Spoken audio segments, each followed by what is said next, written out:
หรือหมดกันเนาะคนเข้าน่าจะประมาณนี้แหละประมาณนี้แล้วเราก็มีหุ้นนำกันเนาะถ้าคนเข้าประมาณนี้เราก็สามารถเข้ามีหุ้นนำกันประมาณนี้แหละคือมื้อนี้นี่ก็เป็นโอกาสดีก็คือ6หัวข้อเนาะจิมจะมาแชร์แนวทางคนฮู้นะมือใหม่หรือว่ามือเก่าก็ได้เนาะก่อนที่เราจะนำเงินเข้าลงทุนเราต้องฮู้หยังแน่เนาะคือมื้อนี้จิมจะมาแนะนำหรือว่ามารวบรวมข้อมูลที่จิมได้ศึกษามาเนาะโอเคสบายดีเด้อชิดสบายดีคนรอคนเก่งเนาะใครที่เข้ามาใหม่สบายดีทุกคน คือมื้อนี้เจมส์จะแชร์บทเรียนเกี่ยวกับก่อนที่เราจะนำเงินเข้าลงทุนเราต้องรู้หยังแหน่ก่อนเนาะเพราะว่าเจมส์ก็ตั้งใจนั่นแหละก็ตั้งใจเก็บกำข้อมูลเลยเนาะเอาเป็นว่าเดี๋ยวเรามาเริ่มเข้าบทเรียนนำกันหน่อยเนาะสบายดี18 user เด้อคนเนาะสบายทุกคนเลยสบายทุกคนเนาะไปที่เข้ามาใหม่แหมเนาะเดี๋ยวเราจะบ่ซักษาเสียเวลาเนาะเราก็เล่นเวลามาหลายเติบแล้วโอเคก็เนาะเดี๋ยวเรามาเข้าในหัวข้อนำกันเลยเนาะหัวข้อบทเรียนนำกันเลยเด้อโอเคเนาะ ขั้นตอนที่1คนเนาะก่อนมือใหม่ต้องทำความเข้าใจคนเนาะความเข้าใจเกี่ยวกับการเทรดนี่แหละคนเนาะเกี่ยวกับการเทรดนี่ไอ้นั่นต้องทำความเข้าใจเกี่ยวกับหยังแน่คนเนาะซึ่งมื้อนี้เจมจะมาอธิบายให้ได้ฟังนี่จะเป็นคือเจมจะมาขยายความให้เด้อจะมาขยายความให้คือcryptocurrency นี่แม่นหยังไอ้น้องฮู้แล้วบ่คนเนาะถ้าบ่ฮู้คนเนาะ cryptocurrency แม่นสกุลเงินดิจิทัลคนนะคือใช้เทคโนโลยีคนเนาะของบล็อกเชนคนเนาะของบล็อกเชนหรือว่าเป็นเครือข่ายเนาะเป็นเครือข่ายที่ทันสมัยเนาะที่ทันสมัยซึ่งเอาไว้เฮ็ดธุรกรรมยกย้ายเหรียญเนาะยกย้ายเหรียญและเหรียญหลักๆของคริปโตก็คือBitcoin เนาะ BTC เนาะ BTC แล้วก็ Ethereum เนาะเพราะเหรียญพวกนี้นี่จะเป็นเหรียญหลักของมันแล้วมันจะมีความคงที่หรือว่าความมั่นคงกว่าพวกaltcoin เนาะพวก altcoin มันจะมีความคงที่กับพวกเหรียญก็คือ altcoin ก็จะเป็นเหรียญน้อยๆเนาะจะเป็นเหรียญน้อยๆก็คือจะเป็นพวกกราฟอื่นๆนั่นแหละเจ้าพวกกราฟอื่นบ่จะเป็นพวกเหรียญที่แบบมันกำลังเริ่มพัฒนานั่นเจ้านะเริ่มพัฒนาเนาะเริ่มพัฒนาพวกเหรียญน้อยๆก็คือเหรียญพวกนี้จะกำลังเริ่มพัฒนาอาจจะบ่มั่นคงปานใดเนาะซึ่งไอ้น้องก็ต้องได้รู้เลยแหละเนาะไอ้น้องก็ต้องรู้ทำความเข้าใจเพราะว่าเฮาเข้ามาลงทุนทางนี้เด้เข้ามาเรียนรู้มาศึกษาทางนี้เนาะไอ้น้องก็ต้องรู้เลยว่าก่อนที่เราจะเข้าเทรดเนาะก่อนที่เราจะลงทุนไอ้น้องต้องทำความเข้าใจเกี่ยวกับสิ่งที่กำลังตัวเองกำลังเฮ็ดอยู่นะว่ามันเป็นหยังกะแท้ไอ้น้องก็ต้องได้ทำความเข้าใจเด้อไอ้น้องเด้อต้องทำความเข้าใจเลยเนาะอันนี้ก็คือเจมจะมาอธิบายคร่าวๆให้ไอ้น้องได้เข้าใจคือมือใหม่นี่อาจจะบ่ทันรู้มีแต่รู้แต่กับเทรดซื่อๆเนาะรู้ว่าซื้อคือรู้ซื้อกับขายแล้วเติมเงินเข้ามาเทรดอย่างเดียวอันนี้เป็นการเรียนรู้ที่ผิดเลยซุมเจ้าเด้อการเรียนรู้ที่ผิดเลยซุมเจ้าเนาะบางคนเข้ามาเทรดเนี่ยเข้ามาศึกษานี่ก็บ่ได้ศึกษาแบบเป็นเทรดแบบพวกเรียน demo ซ้ำบ่ได้ศึกษาซ้ำพุ่นน่ะก็คือมีแต่เห็นเขาเจ้าเห็นเขาเจ้าเทรดน่ะได้เงินเนาะไอ้น้องนี่ก็พากันแล้วบัดนี้พากันเติมเงินเข้าเนาะเรียนมา 2-3 มื้อเนาะเจมก็เคยเป็นคือกันเจมเรียนมาแต่2มื้อเด้เจมรู้สึกว่าเจมเข้าตลาดช่วงแรกๆเด้อขอยจะอธิบายให้น้องได้เข้าใจช่วงแรกที่ข้อยเข้ามาเนาะข้อยเติมเงินเข้าเลยเนาะก็คือข้อยเรียนเพียงแต่2มื้อเนาะเห็นสมมุติหลังจากนั้นมันก็สามารถสร้างกำไรได้อยู่พุ่นแต่ว่าเฮาบ่ฮู้นะเฮาบ่ฮู้ระบบหรือว่าแผนการเฮาจะเฮ็ดจั่งใดจึงจะสามารถสร้างกำไรได้แท้ๆบ่ฮู้ซ้ำพุ่นมีแต่อยากได้คือเขาเจ้านะอยากได้คือเขาเจ้าแบบเติมเงินเข้ามาเทรดเสียเงินซื่อๆเนาะจิมก็เลยอยากมาเตือนอยากมาบอกให้น้องไผที่เข้ามาใหม่ๆก็หรือว่าไผกำลังที่ศึกษาเกี่ยวกับการเทรดนี่ก็ทำความเข้าใจเกี่ยวกับระบบการเทรดของก่อนเลยเนาะว่าจะเป็นเกี่ยวกับคริปโตนี่เนาะ USDT นี่เนาะมันก็มีหลายปัจจัยเนาะแต่ว่าคือเจมจะมารวมให้ประมาณนี้เด้อเนาะเด้อประมาณนี้นี่ให้เฮานี่ทำความเข้าใจเกี่ยวกับสิ่งนี้ก่อนเนาะว่าจะเป็นพวกเหรียญต่างๆเนาะก็คือบล็อกเชนเด้บล็อกเชนแม่นหยังไอ้น้องเข้าใจแล้วบ่ไอ้น้องฮู้แล้วบ่บล็อกเชนนี่บล็อกเชนนี่ก็เป็นเครือข่ายเนาะเป็นเครือข่ายเด้อน้องเด้อคำว่าบล็อกเชนนี่มันจะเป็นเครือข่ายหรือว่าเป็นเทคโนโลยีเนาะก็คือมันจะใช้ในการเฮ็ดธุรกรรมผ่านนั่นก็แม่นเนาะเฮ็ดธุรกรรมผ่านบล็อกเชนใหญ่ๆเนาะก็คือพวกจะเป็นแบบพวกBP Smart Chain เนาะEthereum หรือว่าพวกที่มันเกี่ยวข้องกับพวกบล็อกเชนนี่นะเนาะมันก็มีหลายปัจจัยเนาะเจมก็บ่สามารถที่จะจื้อได้เบิดก็ค่อนข้างว่าหลายเนาะค่อนข้างว่าหลายก็คือเฮาต้องรู้ความปลอดภัยของมันเด้อน้องเด้อพวกเจ้าต้องรู้ความปลอดภัยของมันก่อนเนาะก็คือเวลาจะเฮ็ดธุรกรรมครับไอ้น้องก็ต้องได้เข้าใจว่าซบนี่มันโอเคบ่เฮาศึกษาเด้เฮาศึกษาเข้าใจแล้วบ่เนาะคริปโตนี่ไอ้น้องก็พอเข้าใจแล้วบ่เนาะบางคนฮอดบ่ฮู้ซ้ำเด้คริปโตนี่มีแต่เทรดอย่างเดียวเนาะคือเฮาเข้ามาลงทุนเฮาเข้ามาลงทุนทางนี้น่ะซุมเจ้านะเพราะมันก็ต้องมันต้องเกี่ยวข้องกับพวกนี้กับพวกดิจิทัลนี่เนาะเพราะว่าเฮาลงทุนเฮาบ่สามารถที่จะจับต้องได้ด้วยมือเปล่าเด้เนาะเฮาบ่สามารถที่จะจับต้องได้เลยเนาะนอกจากเฮาเฮ็ดธุรกรรมผ่าน พาสเวิร์ดของเฮาหรือว่า Gmail ของเฮาเฮ็ดผ่านตัวนั้นเนาะไอ้น้องถ้าไอ้น้องเข้าใจพวกนี้ไอ้น้องก็จะได้ศึกษาแล้วจะทำความเข้าใจอีกเกี่ยวกับการเทรดอีกเติมเนาะยิ่งเฮาจะศึกษาแหละเนาะเพราะว่าให้เข้าใจว่ามันมีถึงก็คือมันจะมีคนที่บ่หวังดีแน่เนาะก็คือถ้าว่าเฮาบ่ฮู้นี่คนอีกบางคนเข้ามาใหม่ตัวนี้นี่เทรดแล้วได้เงินเป็น10 20ล้านเลยเนาะเนาะเฮาบ่ฮู้นี่ทุกคนเนาะเฮาจะตามเขาเจ้าเลยได้เนาะตามเขาเจ้าเลยได้เฮาบ่ฮู้นี่เฮาจะตามเขาเจ้าเลยเพราะฉะนั้นไอ้น้องก็มีแต่อันนั้นมีแต่ศึกษาเนาะศึกษาเอาเนาะศึกษาเอาเลยเนาะเพราะว่าเจมส์จะเน้นหนักให้กับความปลอดภัยนี่แหละความปลอดภัยเนาะความปลอดภัยก็อยากให้เข้าใจเลยว่ามันมีถึงทั้งนี่แน่เนาะก็คือเฮาฮู้กันเนาะมันมีถึงคนบ่หวังดีแน่คือมันเป็นโลกที่ทันสมัยเนาะมันจะมีความบ่ปลอดภัยแน่ก็มีหลายเนาะไอ้น้องก็ต้องได้ทำความเข้าใจนั่นแหละเนาะเพราะว่ามันก็เป็นพื้นฐานเลยเฮาต้องฮู้เลยเนาะเฮาต้องฮู้ทำความเข้าใจเกี่ยวกับระบบการเทรดเลยเนาะเขาต้องทำความเข้าใจแล้วแหละเพราะว่าจะเป็นสกุลเงินอีกต่างๆเนาะเขาต้องได้ฮู้ได้เขาต้องได้ฮู้อีกเนาะBitcoin นี่ก็เป็นสกุลเงินหนึ่งหรือว่า BTC หนึ่งเนาะเป็นสกุลเงินหลักๆเลยที่มันสร้างขึ้นมาแรกๆเลยจุ๊บจ๋อเด้เป็นสกุลหลักๆเลยเป็นสกุลหลักๆเลยเนาะที่มันสร้างขึ้นมาแรกๆเลยเนาะเป็นสกุลหลักๆเลยไอ้น้องก็ต้องได้ทำความเข้าใจเนาะเพราะว่ามันเป็นเหรียญที่ใหญ่เนาะเป็นเหรียญที่ใหญ่แหละไอ้น้องก็ต้องได้ทำความเข้าใจบางคนอาจจะว่าอยากซื้อ Bitcoin บางคนอาจจะซื้อ Bitcoin ก็บ่ฮู้ว่ามันต้องได้ซื้อแบบใดและเหรียญตัวใดเฮาต้องควรลงทุนเนี่ยบ่ฮู้ซ้ำไอ้น้องนะมันมีหลายปัจจัยใดในการเทรดจุ๊บจ๋อเด้มันมีหลายปัจจัยอันนี้เชิงเกมอยากให้เน้นหนักกับความปลอดภัยเพราะว่าเฮาเฮ็ดหยังก็ตามก็ให้ศึกษาก่อนเด้อศึกษาให้น้องเข้าใจเลยว่าจะเป็นพื้นฐานของที่เฮากำลังเฮ็ดนั่นแหละให้เฮานี่เข้าใจเลยเด้อให้เฮาได้เข้าใจความพื้นฐานมันก่อนคือที่เฮาเทรดนี่ก็คือจะเป็นทางคริปโตก่อนเนาะจะเป็นเงินดิจิตอลไอ้น้องก็ทำด้วยความเข้าใจเลยนี่คริปโตก็คือสกุลเงินดิจิตอลเนาะอันนี้ก็จะประมาณนี้เด้อไอ้น้องเด้อประมาณนี้ได้ก็คือให้เฮานี่ทำความเข้าใจเกี่ยวกับระบบการเทรดให้มันได้หรือว่าทรัพย์สินที่เฮาจะเข้ามาลงทุนคนเนาะเข้าใจบ่เนาะพอเข้าใจบ่เนาะอันนี้จะเป็นแนวนี่มือใหม่เนาะหรือว่ามือเก่าก็บางคนบ่คันเข้าใจก็ให้ศึกษาก่อนศึกษาทำความเข้าใจเกี่ยวกับมันให้แท้ๆเลยเนาะว่าเฮาเอาเงินเข้ามาลงทุนเนาะเอาเงินเข้าลงทุนเฮาต้องได้รู้เนาะแล้วเฮาต้องได้ทำความเข้าใจกับมันก่อนเด้อตัวนี้เด้อสิจะแนะนำให้เลยตัวนี้เนาะอันนี้จะแม่นหัวข้อที่1ก็คือทำความเข้าใจเนาะความเข้าใจเกี่ยวกับสิ่งทรัพย์สินนี่แหละที่เฮากำลังจะลงทุนอันนี้จะเป็นขั้นตอนที่1ไอ้น้องพอเข้าใจบ่เนาะเดี๋ยวส่งแต่ท่าได้เนาะเด้อส่งแต่ท่าก็ได้จึงตอบจริงเพราะว่าเราจะประหยัดเวลาในนิดนึงเนาะประหยัดเวลาในนิดนึงเด้อเนาะอันนี้จะเป็นหัวข้อที่1เป็นหัวข้อที่1เด้อเนาะเด้อมาแต่ว่าเฮาไปกันต่อเลยไปกันต่อในหัวข้อที่2ก่อนเนาะถ้าบ่เข้าใจเนาะหรือว่าเจมส์ว่าไวโพดก็เดี๋ยวเฮาถามกำลังก็ได้เด้อเนาะเด้อเดี๋ยวเฮาไปกันหัวข้อที่2นำกันเลยเด้อก่อนเนาะข้อที่2ก็คือความเสี่ยงก่อนเนาะความเสี่ยงเนาะความเสี่ยงแน่นอนเนาะความเสี่ยงว่าจะเทรดในบล็อกเกอร์ใดหรือว่าลงทุนตัวใดก็ความเสี่ยงบ่หลายก็น้อยเนาะบ่หลายก็น้อยเลยยิ่งเฉพาะยิ่งคริปโตนี่ก็เนาะยิ่งทั้งนี้เนี่ยเนาะความเสี่ยงค่อนข้างว่าหลายเนาะค่อนข้างว่าหลายเลยเนาะ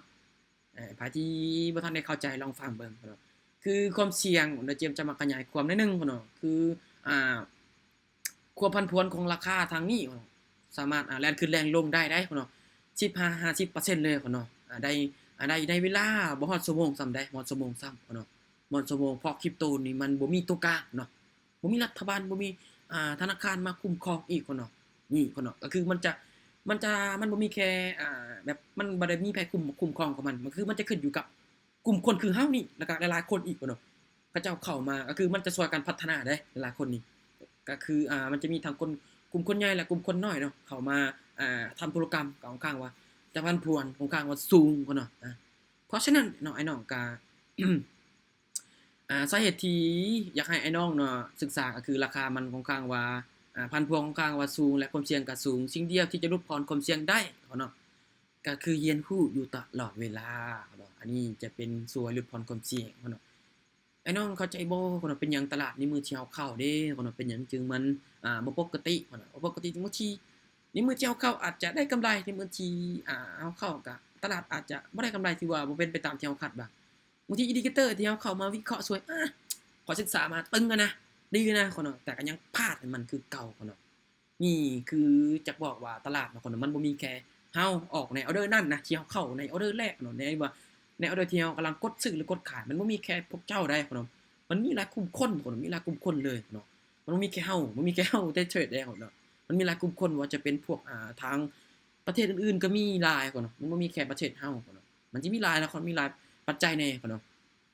ซึ่งเจมส์ก็บ่สามารถที่จะบอกได้เบิดแต่เจมส์ฮู้ว่าถ้าคริปถ้าว่าทาง Crypto นี่หรือว่าการลงทุนในทางทรัพย์สินนี่ค่อนข้างว่าความเสี่ยงจะสูงย้อนว่ามันบ่มีตัวกลางหรือว่ารัฐบาลมาควบคุมมันบ่มีธนาคารอีกมาช่วยว่าจะคงที่มันบ่ได้คือทองคำแม่นแต่มันบ่ได้คือทองคำนะเนาะมันบ่ได้คือทองคำอีกทองคำนี่มีตัวกลางที่ควบคุมได้ที่มีตรงกลางคือคริปโตนี่ก็ยังบ่ทันมีที่จะรองรับแบบเต็ม 100% เทื่อเนาะมันก็ยังมีประเทศที่รองรับแน่บ่รองรับแน่เพราะฉะนั้นเนาะคริปโตนี่มันสร้างขึ้นมันบ่ได้บอกว่าผู้นี้นะที่สร้างขึ้นมามันบ่ได้บอกแบบนั้นก็คือมันจะใช้ในก็คือมันจะมีชื่อเสียงหนึงที่ใส่แบบแทนนะคนน่ะแทนนามนะแทนนามเนาะแทนนามเป็นคนญี่ปุ่นเนาะและก็คือมันบ่สามารถที่จะบอกว่าคริปโตนี่ไผเป็นเจ้าของเนาะมันบ่สามารถที่จะบอกได้ว่าข้อยก็สำหรับข้อยสร้างบ่แม่นว่าข้อยนี่เป็นเจ้าของมันก็บ่แม่นมันขึ้นอยู่กับเฮาคือกันไอ้น้องก็มีส่วนร่วมคือกันเนาะไอ้น้องเนาะคือกับบล็อกเชนนั่นแหละมันก็มีไอ้น้องก็สามารถเข้ามามีส่วนร่วมได้หมดคือตัวนี้คือกันก็คือมันแบบมันให้แบบให้เฮานี่ช่วยพัฒนาได้มันช่วยให้เฮาพัฒนาเนาะมันช่วยให้เฮาพัฒนาทางนี้เนาะก็คือแต่ละคนก็มีส่วนร่วมว่าพัฒนาไปทางนี้ได้มันมีส่วนร่วมหลายคนเนาะเพราะฉะนั้นเนาะนี่แหละสาเหตุที่อยากให้น้องเนาะช่วงที่เฮาเริ่มต้นเนาะเริ่มต้นอย่าฟ้าวที่อย่าห้าวเนาะอย่าห้าวเลยเด้ออย่าบอกอย่าห้าวเลยที่จะเติมเงินเข้ามาเทรดอย่าฟ้าวเนาะอันนี้เป็นคำตอบที่ผิดเลยแต่ว่าพวกเจ้าเติมเงินเข้ามาเทรดนี่เนาะเป็นคำตอบที่ผิดหลายเนาะผิดหนักหนาเลยสาหัสเลยจังได๋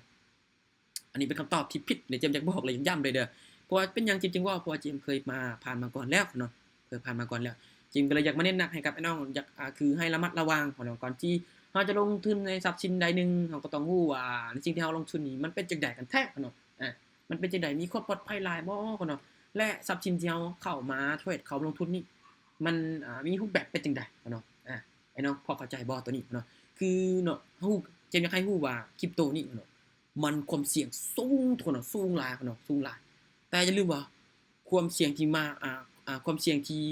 สูงก็มาพร้อมด้วยผลตอบแทนที่สูงเนาะเพราะฉะนั้นเนาะไผที่ศึกษากับมันจริงจังกับมันหรือว่าในช่วงที่เฮาบ่มีต้นทุนก็ให้ศึกษาเรียนรู้ก่อนเนาะถ้าจริงจังกับมันเจียมเชื่อว่าเนาะทุกสิ่งทุกอย่างมันใช้เวลาเนาะมันใช้เวลามันบ่มีไปถามแม่พวกเจ้าไปถามค่อยจะให้พวกเจ้าไปถามโลดไผเนาะเข้ามาศึกษาทางวงการเทรดนี่เนาะอยู่รอดได้เนาะ2เดือนนี่มีบ่ตอนนี้มีบ่เนาะโอ้เนาะบ่มีเลยเนาะที่จะประสบความสำเร็จทางนี้เนาะบ่ว่าจะเป็นทางใดก็ตามมันใช้เวลาเมิดคนใช้เวลาเมิดบางคนน่ะคือ CK เว้าแม่เนาะอย่าเบิ่งแค่มื้อ2มื้ออย่าเบิ่งแค่เดือน2เดือนเบิ่งอีก5ปี10ปีข้างหน้าเนาะเบิ่งยาวๆเนาะเบิ่งยาวๆเอานี่เนาะคือเจนอยากให้มีความคิดแบบนี้คือเฮาต้องเบิ่งความสำเร็จน่ะมันบ่ได้มีแค่มื้อหนึ่ง2มื้อได้บ่ได้ใช้แค่เดือน2เดือนนะจังได๋กว่าที่เฮาจะรู้อันใดอันหนึ่งแม่นบ่เนาะบางทีเราอาจจะใช้เวลาคือยกตัวอย่างคือใช้เวลาฝึกซ้อมเตะบาสเนาะเตะบาสนี่ก่อนที่จะแข่งเนาะเห็นบ่โค้ชแต่ละโค้ชน่ะเขาจะบอกฝึกซ้อมให้จริงจังเด้อเพื่อให้สมรรถภาพของทีมเนาะหรือว่าของตัวเขาเองนี่ให้มันคล่องแคล่วเนาะให้มันประสานงานกันเห็นบ่เนาะมันก็ต้องได้ฝึกฝนต้องฝึกซ้อมและใช้เวลาบ่ใช้เวลาเนาะนี่เนาะมันใช้เวลาอย่าคิดทีเจมจะบอกอะไรเด้ในช่วงท้ายที่เจมจะสรุปให้ง่ายๆเนาะให้น้องได้เข้าใจง่ายๆคือเจมจะมาอธิบายหรือว่ามาขยายความตัวนี้ให้เนาะคืออยากให้เข้าใจว่าเนาะทุกวันเฮาเฮ็ดหยังก็ตามเนาะบ่ว่าจะเปิดร้านหรือว่าขายหยังก็ตามเนาะ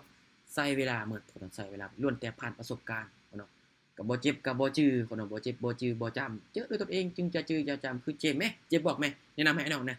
เก็บมื้อนึงเรียนแม่เก็บค่อยๆเก็บแม่กำไรแล้วถอนแม่น้อยนักเสียดายแต่ละคนน้อยนักเลยน้อยนักเลยบ่มีแทบจะบ่มีเลยเจมการันตีเลยเนาะก็ยังบ่ได้ฟังเนี่ยเนาะนี่แหละเนาะถ้าว่าเฮาบ่เจ็บบ่จื้อด้วยตนเองก็บ่ที่จะปรับปรุงอันนี้เจมอยากบอกเลยเนาะแต่ละคนคือเจมบอกว่าคือเจมก็บ่ได้บังคับดอกแต่ว่าเจมจะบอกว่าชุดนั้นมื้อนี้ตลาดเข้าบ่ได้เลยก็บ่ต้องเทรดเด้อซุมเจ้าเด้อบ่ต้องเทรดค่อยๆศึกษาเบิ่งก่อนเนาะอย่าฟ้าวที่จะเติมเงินเข้าเนาะตอนเฮายังติดลบอยู่พักก่อนโอ้พักแล้วจ้ะพักก่อนนะจักหน่อยบินใหม่มาแล้วเติมเข้าก่อนนะเก็บตลาดงามก็เข้าไปเทรดเก็บเนาะบางทีบางคนน่ะได้ตามเป้าแล้วเกิดจากความโลภนี่เนาะนี่แหละเนาะสาเหตุหลักๆเลยตัวนี้ก็ต้องได้ปรับปรุงต้องได้ศึกษาอีกเด้เนาะความเสี่ยงสูงเด้อเนาะความเสี่ยงสูงเพราะว่าหลักๆเลยจิมก็อยากให้ไอ้น้องได้เข้าใจว่าทุกสิ่งทุกอย่างมันขึ้นอยู่กับเฮาเด้มันขึ้นอยู่กับเฮาเนาะเขาเจ้าก็ สร้างขึ้นมามันก็สามารถหาเงินได้แท้เนาะถอนเงินก็ได้เห็นบ่ปกติเนาะแต่ว่าแต่ละคนเป็นหยังจึงว่าบางคนเนาะรู้สึกว่า Big Trade นี่มันเป็นจังได๋วะมันคือแบบบางคนอาจจะคิดว่ายากกว่าเนาะบางคนมีได้คนบอกว่าโอ้จักเด้น้องบ่อยากศึกษานะนี่นะอันนี้ก็คือเกมมันสื่อถึงว่าเนาะเฮาก็ยังบ่มีความอดทนพอที่จะศึกษาทางนี้ก็คือเฮาบ่ได้ใช้เวลากับมันโดยบ่คิดที่จะเบิ่งในมือที่มันประสบผลสำเร็จในมือที่เฮาประสบผลสำเร็จเด้มันจะเป็นจังไดเนาะมันแม่นอยู่เนาะมันเสี่ยงอยู่ได้มันเสี่ยงอยู่เนาะมันเสี่ยงที่เฮาจะเสียสินทรัพย์ได้แต่ทั้งนี้ทั้งนั้นบ่แม่นว่าเข้ามาปึ๊บจะทุ่มเงินมันก็บ่แม่นมันได้เรียนรู้ก่อนแม่นบ่เนาะเข้ามาแรกๆก็ได้เรียนรู้ก่อนมันก็มีเงินทดลองได้เรียนรู้ได้ศึกษาแต่ว่าแต่ละคนก็ดันอยากคืออยากเติมเข้าเนาะแต่ละเฮาก็บ่ได้บังคับไผเนาะแต่ว่าเฮาเองนี่เป็นตัวเฮาเองเนาะมาทบทวนเบิ่งแม่นมันก็คือมันขึ้นอยู่กับเฮาเองนั่นแหละตัวนี้เนาะมันก็บ่ได้ที่แบบว่าจะขึ้นอยู่กับแบบอีหยังต่างๆแต่ว่าหลักๆเลยก็มีแต่ไอ้น้องเด้ออยากให้ศึกษาเบิ่งก่อนเรียนรู้เบิ่งก่อนเรียนรู้อยู่ตลอดเวลาเนาะมีเวลาว่างก็เรียนรู้ไปเนาะอย่าใช้คำว่าบ่มีเวลาให้เจมส์เนาะเจมส์บ่มักเลยแบบนี้เนาะคือบางคนเป็นหยังเจ้าจึงเลือกมาเทรดนี่เจมส์เขาถามจะมีเวลาบ่ก็บ่มีนะจ๊ะบ่มีเวลาปานใดโอเคบ่ต้องศึกษาบ่ต้องเทรดแต่ว่าบ่มีเวลาเนาะถ้าบ่มีเวลาก็ซื้อโมงเอามาใส่เนาะถ้ามีเวลาจึงจะบอกให้เลยแบบนี้เลยเนาะถ้ามีเวลาเจมส์บ่เชื่อดอกว่าแต่ละคนน่ะจะบ่มีเวลาแท้คือแต่ละคนที่ว่าแบบนี้ก็คือเจ้าบ่ได้ให้ความสำคัญในสิ่งที่เจ้ากำลังจะเฮ็ดอยู่นะเนาะอันนี้มันสื่อถึงเฮาอีกเนาะเฮาบ่มีความสำคัญจะให้กับมันทำเนาะจะเป็นแบบนี้ได้เพราะฉะนั้นเด้อน้องเด้อแต่ละคนมีเวลาเท่าเทียมกันหมดและถ้าว่าเจ้าเนาะอยากศึกษาเกี่ยวกับการเทรดเจ้าก็ต้องทุ่มเทกับมันและอาศัยเวลาในเรียนรู้อันนี้ก็จะประมาณนี้เด้อความเสี่ยงความเสี่ยง จานขอถามแหน่ส่งท้ายเด้ออันนี้เจมส์จะขออธิบายส่งท้ายๆเอาส่งท้ายเอาเนาะเนาะเดี๋ยวเฮาไปกันต่อเนาะไปกันต่อเพราะว่าเจมส์เดี๋ยวส่งท้ายเฮาจึงถามไปเด้อเดี๋ยวเฮาไปหัวข้อที่3ถ้าใครบ่เข้าใจหัวข้อใดส่งท้ายถามได้เนาะส่งท้ายถามได้เนาะโอเคเนาะตัวนี้ก็จะเป็นหัวข้อที่3ก็คือการบริหารเงินคือการMoney Management เนาะแต่ละคนนี่มันบ่ได้เว้าแค่กับการเทรดได้เนาะการMoney Management หรือว่าการบริหารต้นทุนนี่ไผบริหารทุนบ่เป็นนี่ตายเนาะบอกเลยตายเลยเนาะซึ่งมันชื่อถึงแบบนี้นะสมเจ้านะซึ่งเงินที่เฮาจะนำมาลงทุนเนาะยกตัวอย่างคือแบบเฮาคือแต่ละคนเนาะคือเฮาเข้ามาทางนี้เนาะเฮาจะนำเงินเข้ามาลงทุนซึ่งเงินที่เฮาจะนำมาลงทุนก็ต้องเป็นเงินที่เจนเนาะเงินที่เจนก็คือเงินที่เฮาสามารถเสียไปแล้วจะบ่มีผลกระทบต่อการใช้ชีวิตประจำวันของเฮาเนาะและอย่าทุ่มเงินทั้งหมดที่มีอยู่เนาะอย่าทุ่มเงินทั้งหมดที่มีอยู่เข้าลงทุนทางนี้อย่าทุ่มเงินทั้งหมดที่มีอยู่อย่าทุ่มเงินทั้งหมดเด้อเจมย้ำเลยเนาะถ้าว่าเฮาต้องถ้าว่าเฮามีเงินเย็นปั๊บเนาะเฮาต้องมีแผนหรือว่าตั้ง stop loss ไว้เนาะตั้ง stop loss ไว้เนาะอย่างเช่นอันนี้ก็คือเป้าได้เวลาเฮาเทรดนะเวลาเฮาลงทุนนะเนาะเป้าได้เป้าเสียเด้เนาะเฮาต้องตั้งไว้ได้จนจะได้มันเป็นนักอันนี้ได้เนาะมันนักอันนี้ได้ตัวนี้ได้ขออยากบอกเลยเนาะไผที่บ่มีแผนกับตัวเองที่มันชัดเจนเนาะคือแผนนี่มันบอกถึงว่าถ้าเจ้ามีแผนที่ชัดเจนมันก็คือป้องกันการขาดทุนหรือว่าการล้างพอร์ตที่หนักหน่วงเนาะอันนี้มันป้องกันไว้เนาะถ้าว่าเจ้าตั้ง stop loss ไว้ปึ๊บพอจะหยุดแล้วเนาะตลาดน่ะมันบ่ได้มีแค่มือเดียวเนาะเทรดนะเทรดมื้อใดก็ได้เนาะคือตัวนี้นี่มันก็ค่อนข้างว่าแต่ละคนนี่อาจจะยังแก้บ่ได้แหละแต่ละคนก็พบเจอหลายเนาะพบเจอหลายแต่ละคนก็พบเจอหลายเลยเนาะเพราะบางคนเนี่ยก็ยังแบบว่ายังอาศัยแบบว่าจะเอาอีกนะจักนำคืนมีเวลาเสียแล้วจักนำคืนอันนี้เจมบ่แนะนำให้เลยเนาะมันแม่นอยู่เนาะเฮาก็อยากนำคืนแต่ว่าเฮาก็ต้องดึงสติออกจากจุดนั้นมาให้ได้แม่ถ้าว่าพวกเจ้าจะเห็นกำไรน่ะพวกเจ้าลองเฮ็ดแม่ลองฝึกเพิ่นแม่ช่วงแรกยากเสมอก้าวแรกยากเสมอคือแจ็คมากว่าเนาะก้าวแรกยากเสมอของเจ้าเนาะคือตัวนี้นี่เจมจะให้ได้เข้าใจเลยว่าเนาะมันก็ต้องอาศัยเวลาหั่นแหละว่าเฮ็ดหยังอาศัยเวลาก็คือค่อยๆฝึกค่อยๆเรียนรู้ไปเนาะเรียนรู้ไปได้ตัวนี้ได้ก็คือเจมจะเว้าไปมีเอาก็ซะถ้าพวกเจ้ามีแผนที่ชัดเจนเนาะแล้วพวกเจ้าเฮ็ดตามแผนตัวเองได้แหละคือมันจะขาดทุนอยู่มันจะขาดน้อยเนาะมันบ่ถึงขั้นกับว่าล้างพอร์ตออกหมดเนาะมันบ่ได้ฮอดนั้นขนาดนั้นเนาะคือการบริหารเงินเนาะคือกับการบริหารธุรกิจคนให้เข้าใจว่าการให้น้องเข้าใจว่าเงินที่เฮามีอยู่นะซุมเจ้าน่ะให้เข้าใจว่าเงินที่เฮาอยู่ให้เปรียบเทียบว่าเงินตัวนั้นน่ะเป็นการบริหารธุรกิจซะเนาะเป็นการธุรกิจซะเป็นหยังเก็บอยู่ว่านั่นคือเจ้ามีห้างสมมุติว่าเจ้าจะมีห้างจะมีห้าง แต่ถ้าเจ้าบริหารบ่เป็นพุ่นเนาะเจ้าบริหารเงินบ่เป็นเจ้าบริหารคนบ่เป็นเจ้าบริหารชีวิตตนเองบ่เป็นพุ่นเนาะธุรกิจเจ้าเจ๊งแน่นอนข้อยการันตีให้เลยพุ่นเนาะเจ้าบ่ฮู้ว่าบ่ว่าจักจะวางคือเจ้าจะบ่ฮู้ว่าจะวางแผนจังได๋ข้อยจะบริหารสมมุติว่าจะมีพนักงานหรือว่าทีมงานข้อยจะวางแผนเฮ็ดจังได๋ให้ทีมงานแต่ละคนนี่คืออยากให้แต่ละคนนี่ตั้งใจเฮ็ดเวียกเนาะกระตือรือร้นในการเฮ็ดเวียกเฮ็ดงานพุ่นเนาะคือกันเนาะคือการเทรดคือกันเลยพุ่นเนาะคือกันเลยถ้าจะเอาเงินถ้าจะเอาเงินม